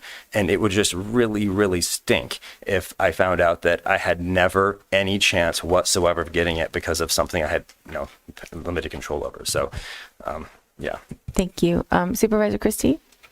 Well, we're gathering materials and gathering interest and letters and reviewing them and getting feedback from other community members as to the individuals and preparing questions to be asked at the December 19th meeting. So not all of the candidates will generally be here. So, just having been on boards where you appoint, sometimes everyone that's applied is here in the audience, and sometimes, they're waiting outside because if they don't get picked, they're not going to want to come. Well, so you're going to be asking the questions of whom? Well, if there is an opportunity where someone is talking in favor of someone, and I can ask one of my colleagues certain questions, that would be helpful. Okay. Quite frankly, there's not, my door's not being pounded down by all the applicants wanting to come in and see me, the lone Republican, but I am looking at those that are interested and that do contact me and reaching out in various ways to make some kind of a decision or not. Okay. So you haven't made a decision, because historically, just in the time that I've been here, you haven't voted on appointments that are Democratic appointments. That is correct. So you haven't committed whether you're going to vote or not. Okay. So, Chair Grijalva. Yes, Supervisor Scott. Just to respond to Supervisor Hines, I have not said from this dais, nor in any other context, that I will not consider candidates who are interested in seeking a term in their own right. I am going to ask them that question, and that is one of the factors that we have to consider. But I have not said to anybody that I won't consider people who are planning to run for a term in their own right. I don't know where you got that impression, but that is not my position, and I wouldn't be meeting with these people if I wasn't going to consider them for the appointment. Okay. So what we're going to do then, and my hope is that we're going to convince the League of Women Voters to extend their forum to an additional 30 minutes so we can have one evening. And I'm assuming that the questions will not be, we're not going to be delving in too deep. If, you take 2 minutes to do an introduction, you take 3 minutes to do a closing, multiply that by 8, maybe 2 or 3 questions in the middle, and hopefully some opportunity for the community to ask a question. And so we'll absolutely, Melissa will send out information as soon as we have that confirmed date. Obviously, it would be before the 19th. Okay. All right. So that's our update on that item. Thank you. Next, item number 13 is medical and dental insurance for county employees for fiscal year 24-25. Administrator Lesher? Do we have a slide? What you have before you, excuse me, thank you, Chair Grijalva and members of the board, is what we're looking at for medical and dental fees for employees going into the next year, as well as a discussion about the healthy life, the healthy living, healthy lifestyle, premium discounts. What you've seen in the materials we've shared is that there has been a rather significant increase in costs of both medical services and pharmacy, and the bottom line there is that what we would be looking at is proposing an increase in what the employees would be paying from. I'm sorry, I'm pulling up the. I'm glad that you have the slides because we can't open up any attachments on our agenda. So it's just FYI. Okay. Yeah. What we are looking at for the proposed rates for 2024 for the employee portion, employee only would be an increase, would go from the $51.72 to $57.41, $5.69 increase for employees. If you look at employee and spouse, it's a $7.50, and each of these numbers is per pay period. Employee and children, $7.33, and employee at family at $10.12. These are all rates that have been reviewed and proposed by the Health Trust. As you know, about 10 years ago, we went in to be self-funded and haven't managing things at that rate. The dental program is also before you today. It does not propose any increase in those rates. Another element that we're looking at, however, is individuals have an opportunity to participate in a variety of healthy living opportunities, healthy living lifestyle discussions in which you can receive points and get discounts, premium discounts, depending upon the number of points that you've received or the number of things that you do. What we are looking at currently, individuals can receive a maximum discount of $35 a pay period. We are looking to increase, since we would be increasing also the health benefits, the cost of the health benefits in another year to $50. So that people, if they go through, if any of you do participate, it's you simply are going online periodically and monitoring a variety of healthy lifestyle choices, exercise, activities, et cetera, to achieve a healthy lifestyle, which we believe will then decrease the actual amount that you are costing as an individual to the healthcare system. So what you have before you today, again, is simply the looking at rates going in for the 24-25 year. We are looking to increase 4 elements in the recommendation to you today. Increase offering up to $50 per pay period for those who are participating in the Healthy Lifestyle Plan. And because we base off the reporting year of March through February, this would become effective then in July of 25. And that's described in the tables that you, I guess, can't see. Forgive me, part of it is here. I know, we're sorry. Medical premium equivalents increased as we've detailed, and that's what you have before you in Table 3. And then the dental premiums stay as detailed.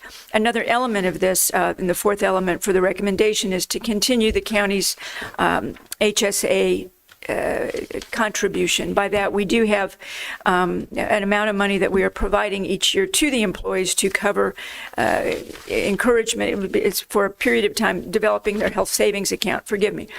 A health savings account, which is part of the high deductible plan. What we have had for many years, and we are proposing to continue, is a $1,000 for an individual and $2,000 for the family that is allocated to these individuals in the in their health savings account on a biweekly or pay period process. So those are the 4 elements, again, that are the recommendation today: increasing the lifestyle points, increasing the medical premium equivalents, continuing the HSA contributions, and continuing with the dental premiums as defined, which is no increase. Okay, thank you. And you mentioned an increase from $35 to $50. Is that per pay period or is that per month? Thank you very much, Chair Grijalva. That is per pay period. Per pay period, okay. Any questions? Madam Chair? Supervisor Christie. County Administrator Lesher, maybe you can give me some guidance. From time to time, we hear from Pima County employees, our office does, on various topics, and a lot of the pay plan issues are pretty consistent.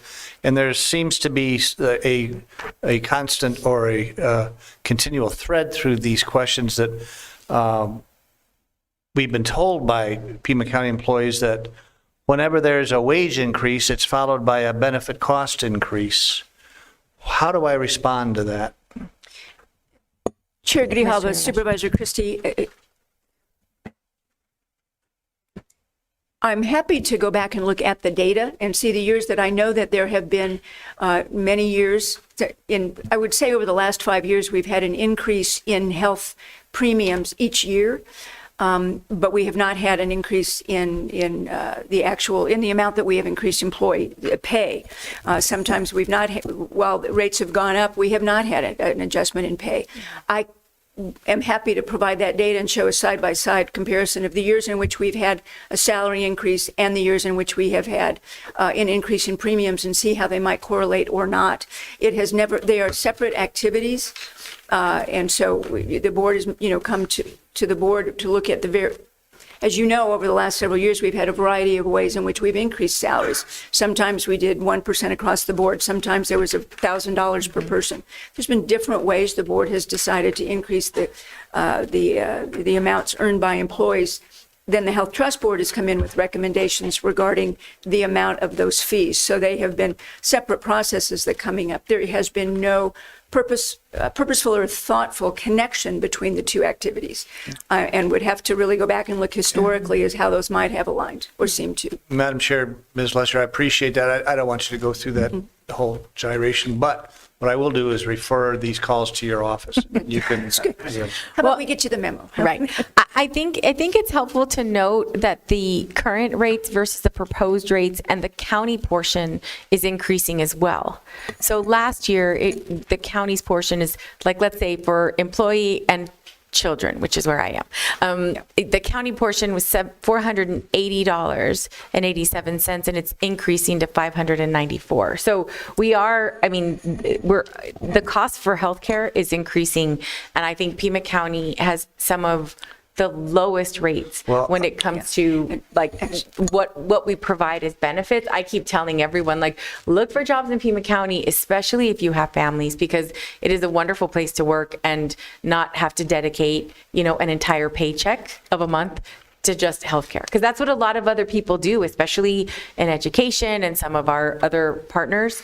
The healthcare costs are significant. And this one, it just hurts a little less because it's done over. Well, I'll take that back. I will refer the questions that I get to your office. Sure. It's just this screen. I love it because I think that it really highlights how the county has, while we understand that the employee change is going to be, let's say for employee and family, $10.12 more, the county's portion that's increasing is $160, higher math skills, about $160. So yeah. Sure, could you help if I may just, 86% of the cost of the any of the healthcare provided every employee at any rate is the employer portion. Right. Yeah, no, I think that it's a wonderful benefit. Supervisor Hines. So this is kind of a lot. We've done an amazing job, I think, over the past year and a half, too, of trying to pull the, with the salary compensation package, implementing that, get things not at the private sector level, but, get things a lot closer to retain talent and to, respect all the work that our hardworking county employees put in. And so perhaps could we, I don't know, go back to the drawing board a bit here and throw out 2 or 3 or 4 kind of options, scenarios where maybe there are a couple of, I love, this is great, but this is unsustainable for the county. So as the compensation and salaries and all that other stuff kind of starts to align a bit more with private sector numbers, this is nothing like you get in the private sector. And I'm not saying we should be aspiring to the 50-50 model, which is horrible, people having to, but perhaps a little bit more could be borne by some of the employees in certain, and I think maybe we should redo this. I mean, I would like to see some options. I just don't think, because are we going to have to increase $5 and $6 million every year? I don't know. This isn't sustainable. And I'm a big fan of having the county cover as much as they can possibly cover, but we have to be responsible and also deal with stupid potholes and affordable housing and prosperity. And we have so many other things to deal with. I just think maybe there's a little bit of room now to explore potentially having a little bit more of the cost borne by individuals than had previously been thought of. I'm going to respectfully disagree with that because I think that we just went through a class and comp where we got everyone where they're supposed to be. And I would hate for us to put more burden on our employees to offset this. Now, I appreciate the fact that the increases are continuing to come. I do think that this idea of increasing the wellness points and encouraging people to sort of document that, get people healthier, we might utilize our benefits less. So I would like to continue to move forward with these proposed rates and then obviously have a conversation if we need to about readjusting. But I think you might get some calls from our employees about about not wanting to increase. I receive calls about not wanting to increase, this nominal amount. And Chair Grijalva, if I may, and what I can do for future years, potentially, these rates and the recommendations that come to you come from the Health Trust Board. It is a board that is appointed by the members, of the Board of Supervisors to actually review and go through all the data. And they've been trying to find that balance of how do we ensure that there is a 4 months reserve in the funds and that we can keep the minimum amount off the backs of the employees. So if the board were to choose to, adopt this today, we can talk with the Health Trust Board about coming back in and talking with the board about increasing rates or looking at a different model or a variety of models, particularly since we're not looking to actually increase the healthy lifestyle points till the next fiscal year, till 25. We could look at perhaps adopting this for 1 year and coming back to the board with a variety of models in the next fiscal year. Okay. Since we're giving a little bit of direction, I'm going to go ahead and move the item, and we can still have discussion. Can I get a second? Second. I have a motion, a second by Supervisor Scott. Okay, Supervisor Hines. Was there, I heard it was like a lot of pharmaceutical expenses here. Was there what were the top 3 drugs? I mean, just what were the big offenders? Sure. Grijalva, Supervisor Hines, Dr. Garcia he is no longer on the trust board, but has been a member, and I know actively is engaged with and evaluates those plans. Chair Grijalva, Supervisor Hines, I don't have the information at my fingertips at the moment.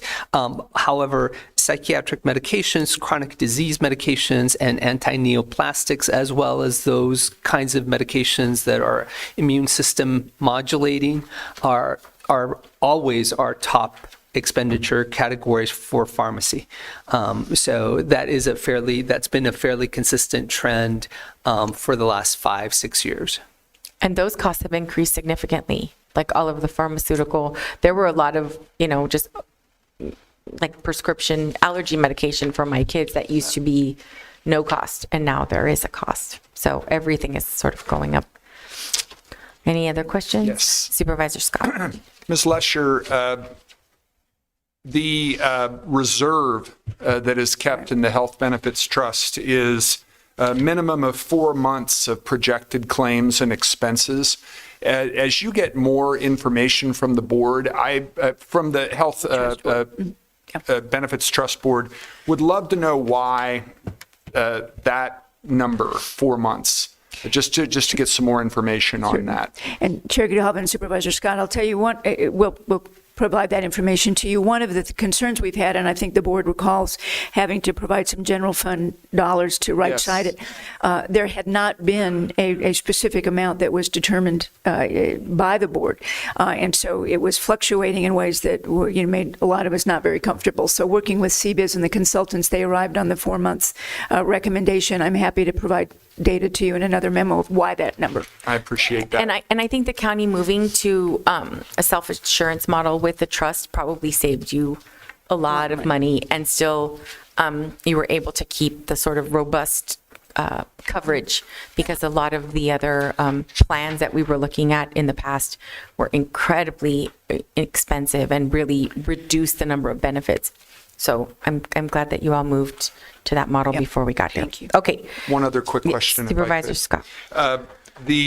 Other than making sure that the reserve stays at that level, and I think that led to 10 or 11% of the increase. The other half was due to higher claims in both the medical and pharmaceutical realms, given that the population overall is aging, and we've already heard that about our workforce when we were talking about class comp.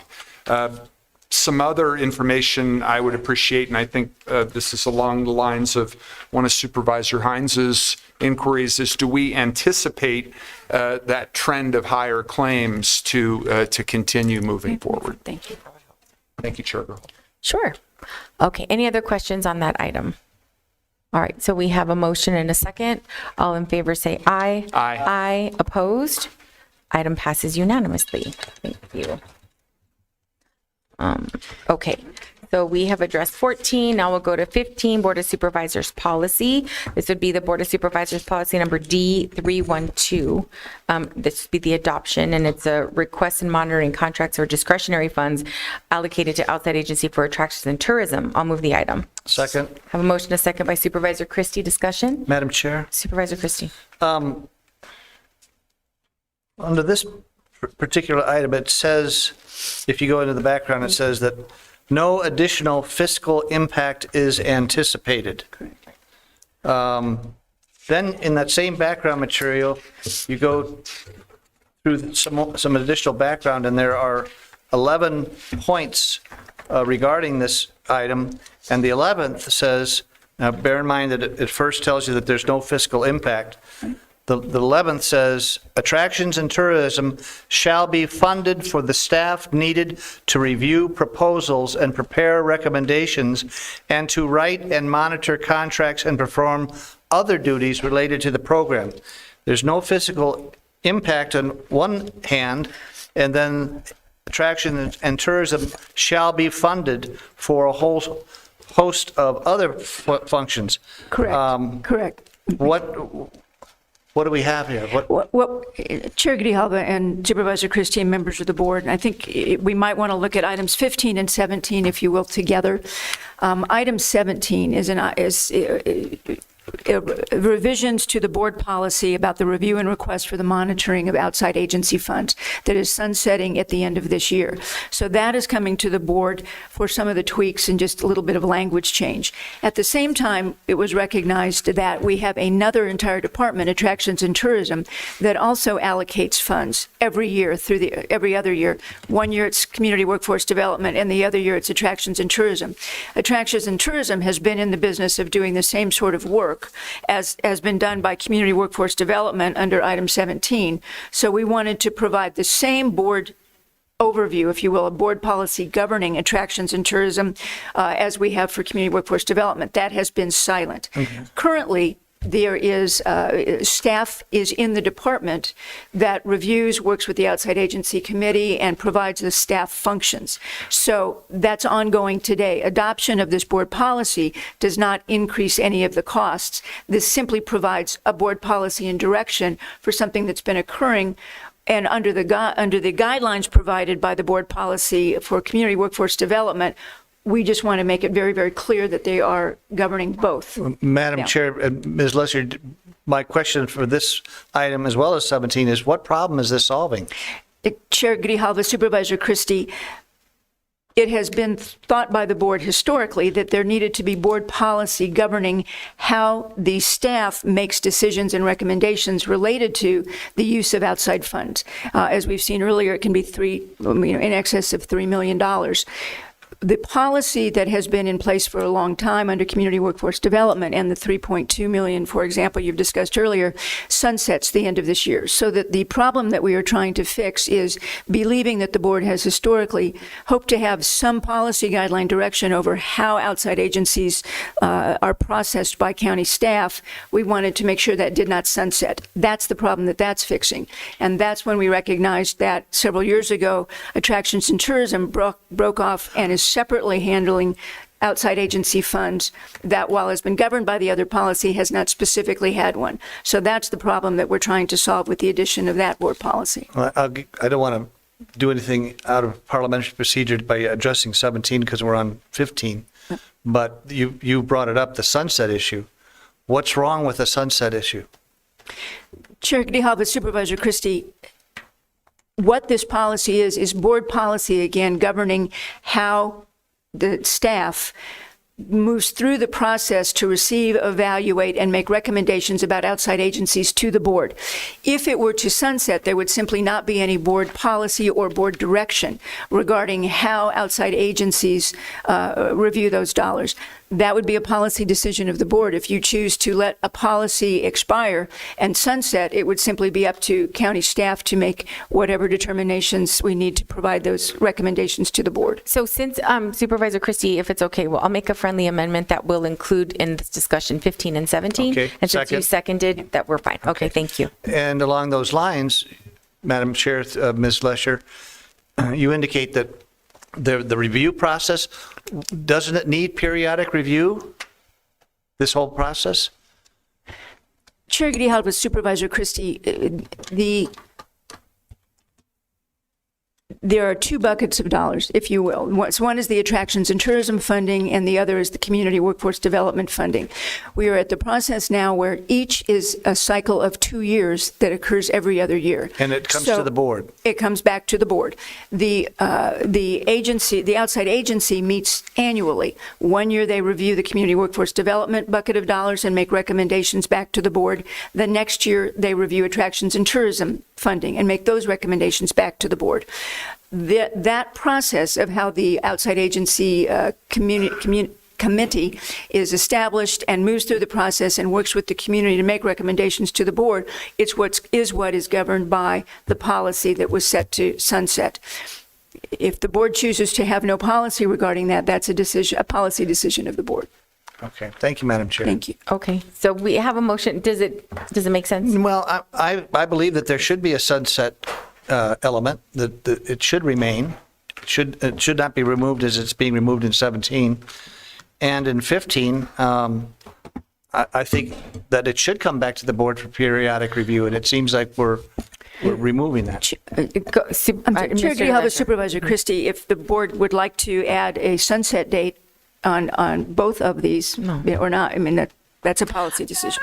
I think we have the option as a board to look back at this policy and say it's working or not working. The whole process by which we appoint people to be on the outside agency review committee to review, that's the policy that's sunsetting. But this has been, Madam Chair, this has been established since, what, 1991?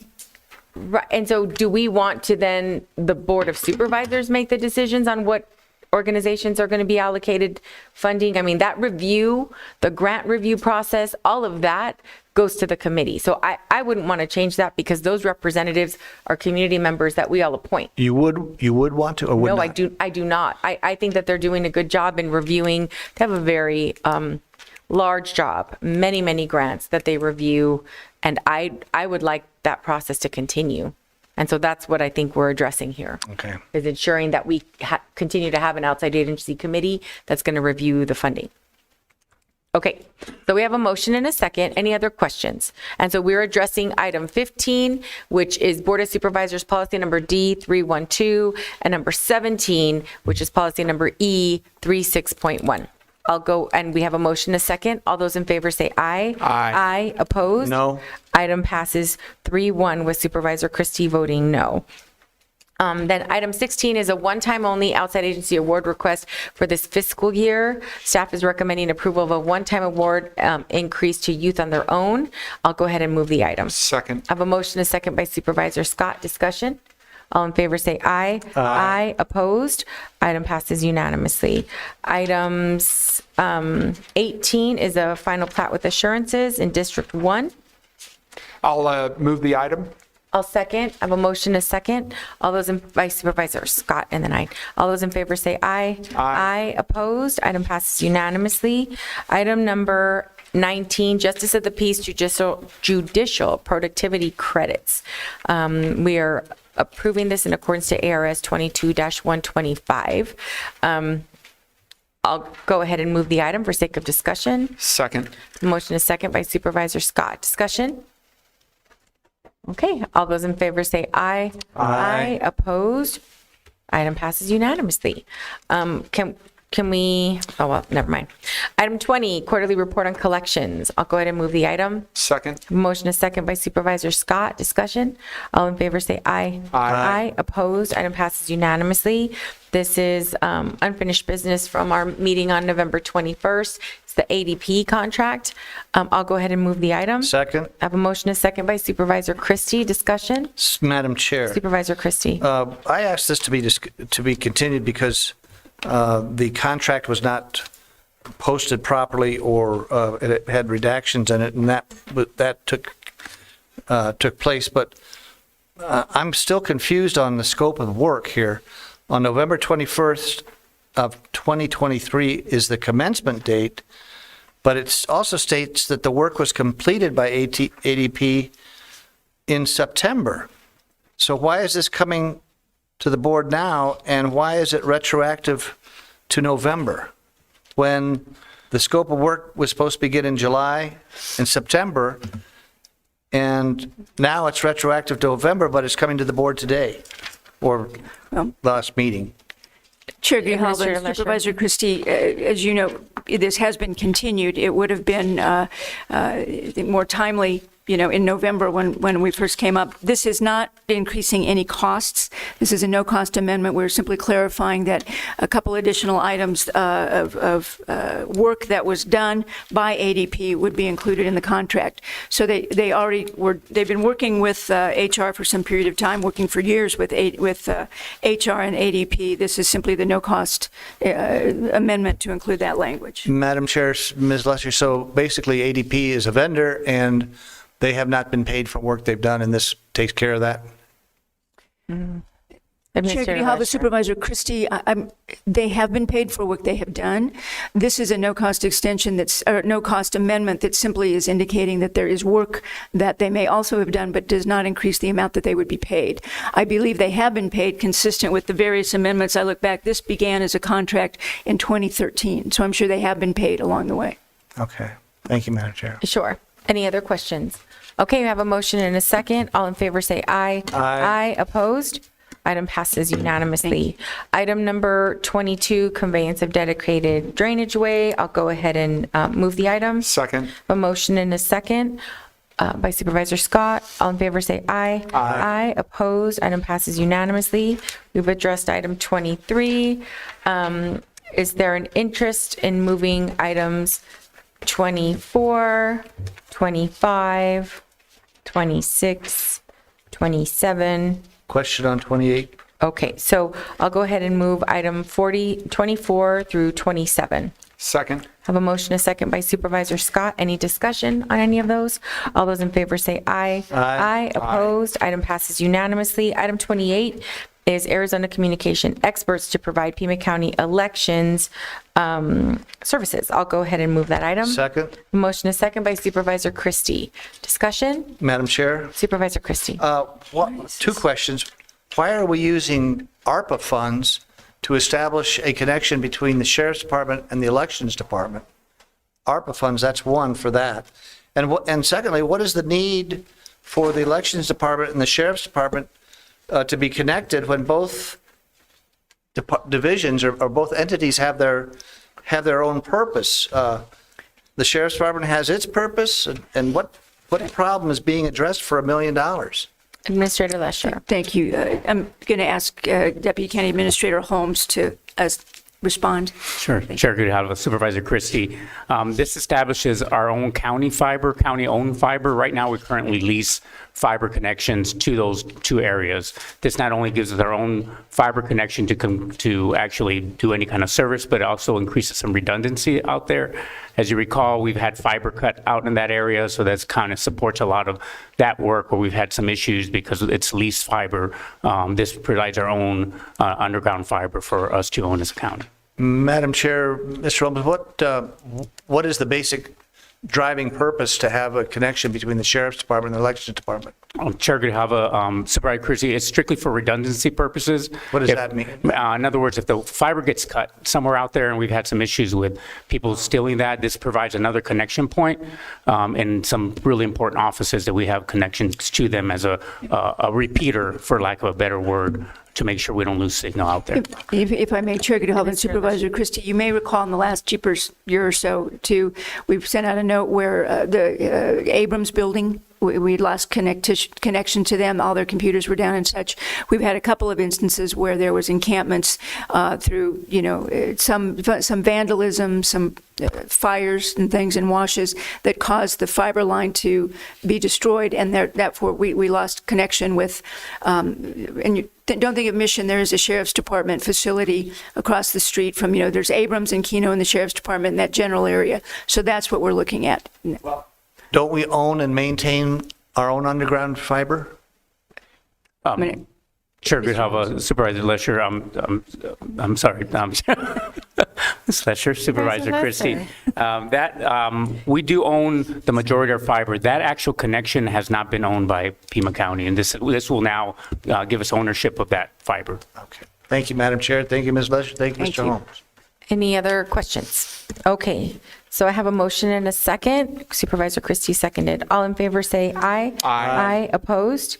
Item passes unanimously. Now we're on to real property. Madam Chair, Supervisor Christie. would the board entertain addressing 29, 30, 31, and 32 together? Sure. I'll second that. Yep. So I have a motion by Supervisor Christie and a second by Supervisor Scott for 29 through 32. All in favor say aye. Aye. Opposed? Item passes unanimously. Now we're on item 33. This is an EPA Clean Air Inflation Reduction Act funding. I'll go ahead and move the item. Second. I have a motion, a second by Supervisor Scott. Discussion? All in favor say aye. Aye. Opposed? No. Item passes 3-1 with Supervisor Christie voting no. Item number 34 is acceptance of a grant management and innovation grant. I'll go ahead and move the item. Second. Have a motion and a second by Supervisor Scott. Discussion? Madam Chair. Supervisor Christie. Last March, we were told, or it was understood, that we would, that there would be at least $12 million that would last from the government now, or at least till March. Or when it runs out, we'll have to go into the general fund.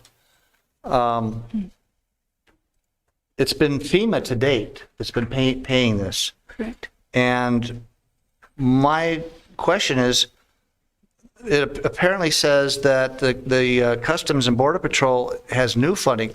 What happened to that part of the federal taxpayer money that was going to that is supposed to take effect January 1st? FEMA's to expire. If it expires, we've got till March, then we got to go to the general fund. But we were told that there was going to be a new funding bucket or a source from the Border Patrol. What happened to that? Mr. Lesher. Chair Halbert and Supervisor Christie, and actually, I'm happy to answer that, but also a memo was sent to the board this morning, so I'm sure people were in the board meeting, that we have been operating under the EFSP, the Emergency Food and Shelter Program.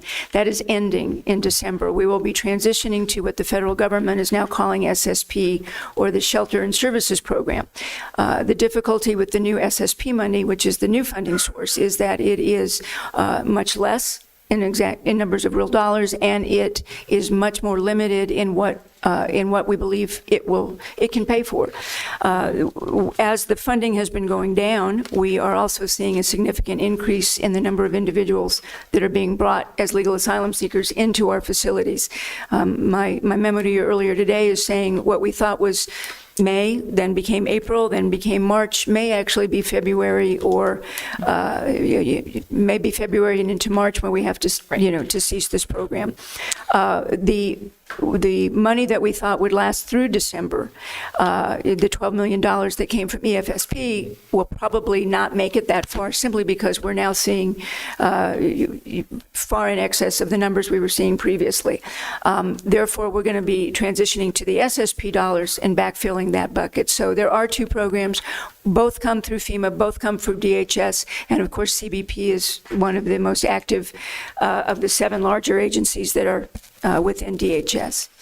Madam Chair. Supervisor Christie. So we still have an issue with running out of money.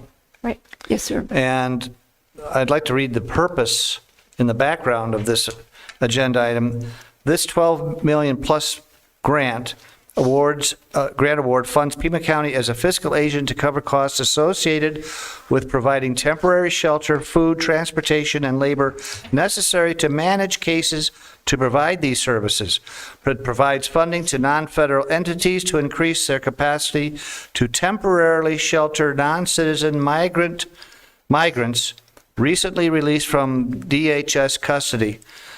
DHS has committed to bolstering the capacity of non-federal entities to receive non-citizens for a temporary period not to exceed 45 days. 45 days? I was always told they were only here a couple of days and moved on. 45 days? Administrator Lesher. Chair Grijalva and Supervisor Christie, the average that we have seen is 72 hours for all the legal asylum seekers. I think what you are seeing not only beginning to be addressed in this memo, but in the memorandum that you will see later today, there are significant changes going on in the federal government. And as they begin to make a variety of amendments to their processes, both with CBP, FEMA, how the White House, how everyone is funding this program, the changes are occurring almost daily. What we have seen, again, is a 72-hour average. We are looking at CBP and the Department of Homeland Security and the White House looking to amend that. We don't know what those amendments might be. And to be clear, one of the things we have said previously is that this is a program that has been funded by federal dollars, and that when those dollars run out, that will be the end of that program at this point. We have no general fund dollars that have been allocated to the program following the end of the federal dollars. What we're seeing even right now, because of the increased dollars, is we were concerned of being in the red about 1.2 million. But the SSP dollars that will be coming in can backfill that bucket, so that there will again not be a requirement for the general fund to pay those dollars. Madam Chair, Ms. Lesher, but you said 1.2 million, but we're spending $4 million per month. 3.1. Right? We are now, 1 million a month. we have, at the time of we write, I'm sorry, Chair Grijalva and Supervisor Christie, members of the board, that is how quickly things are moving. We have been saying for a period of time it was about $2 million a month. When we wrote this, it's $3.1 million a month. We are now seeing areas in current projections in excess of $4 million a month. So that has been our concern, that you think $4 million will last, or $12 million will last if we're spending $3 million a month. At a $4 million burn rate, it's a very different concern and situation. Our concern has always been that any dollars spent be either provided upfront by the federal government or reimbursed, and that we are not dipping into the general fund. And Then why, Madam Chair, Ms. Lesher, then why are we buying the Drexel facility? Administrator Lesher. And Chair Grijalva, Supervisor Christie, again, as you know, this has been a very fluid situation. As we've been moving forward, well, for a couple of reasons. First of all, what we have been doing as the dollars decrease is making sure that we are using every dollar that we can, that we're spending it in the most cost-effective manner. Purchasing that facility with the $3.5 million coming from the state to assist is cost-effective for us, because then the cost to purchase that facility is $3.1 million rather than the in excess of $50,000 or $75,000 a month we were paying in rent. And at the end of the day, there is an asset that the county can sell should this program come to an end. Wow. $4 million a month. We're buying a Drexel Road facility.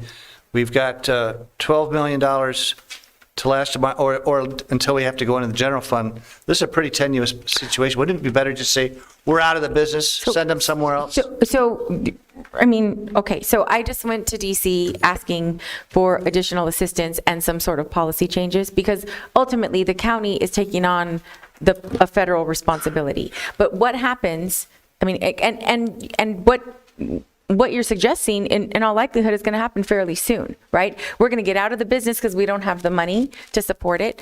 And so very quickly, we will see street releases in the middle of downtown Tucson, in Cochise, Santa Cruz, in communities that do not have the capacity to support any sort of process. And that's when everyone will look and start pointing fingers at each other and say, well, it's your fault. Well, Pima County has taken on the responsibility since 2019 of trying to provide a humanitarian and safe process. That was our first mistake. I completely disagree with your assessment, Supervisor Christie. Completely disagree, because then what would we are going to have tents all over the place, people wandering around, not speaking, not understanding where to go, how to get to where they need to go. Now. No, but we will.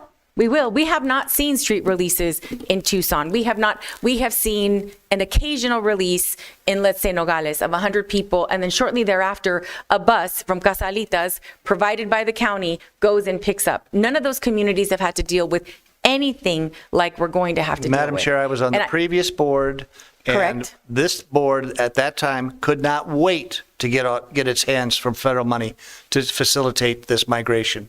So that was a mistake. It should be acknowledged as a mistake, and it's causing problems now that we're paying for, and in a big way. And we haven't. Everybody says it was a federal problem. Why wasn't it a federal problem back in 2019? It still is a federal problem. Why wasn't it then? Apparently, it was okay to take the money. We should have been saying then, this is a federal problem. We're not going to take the money. But we did. Right. And I think that rightfully so, because Pima County had the capacity to do it. And a board previous and this board has continued to approve providing the service. And where it's going to become an issue, and I said this in DC, I said we might have a majority to accept the funding, but once the funding's not there and we're tipping into general funds, that's when I think the conversation is going to be very different. Thus far, we haven't had to do it, but I anticipate that we'll have that conversation shortly. We always say federal funds, they're taxpayer money too, our taxes as well. So of course. We can't differentiate, it's taxes. We can always bus them to Phoenix. Why not send them up to Phoenix? And put the burden on another community. We took the burden on ourselves when we shouldn't have back in 2000. Well, and I'm sure you voted accordingly to vote no, but a majority of the board thought differently, and so now we're dealing with the situation at hand. And the 45-day that you mentioned, this funding source also, that you read in, publicly, that 45-day window is also true for all of the other cities. So like where people are coming, they're leaving Tucson. They're not staying in Tucson. Nobody's coming to Tucson as their end, this is their destination. They're going to wherever they're going. The cities that are absorbing all of the migrants that are going to different communities, they also tap into the same funding source, and they only have a window of 45 days in order to get whatever resources they can in order to provide settlement funds. And so one of the conversations that was happening in DC is perhaps moving the funds from this location so it doesn't look like Pima County and other border communities are in competition with the other cities that are receiving sort of settlement funds, that they differentiate that from this funding source to more like Office of Refugee Resettlement, and they're looking at some other places. But ultimately, there isn't a lot of there isn't a lot of willingness in DC in order to accommodate. I met with every representative that is part of, that oversees or has a responsibility to Pima County, including the White House, Department of Homeland Security, Department of Labor, and all of our elected representatives, and everyone is sort of, the process was negotiating that day. They were on the Senate floor trying to negotiate something. So I don't know. I hope that they can figure it out. Madam If Chair, not, then this will become a bigger emergency than any of us want. All I can think of is a Supervisor very Christie. famous Chicago cleric who said, and I'll paraphrase him in our context, that Pima County's chickens are coming home to roost. Thank you. Well, when we don't have the funding, we'll all have to deal with that responsibility. Okay, so where are we?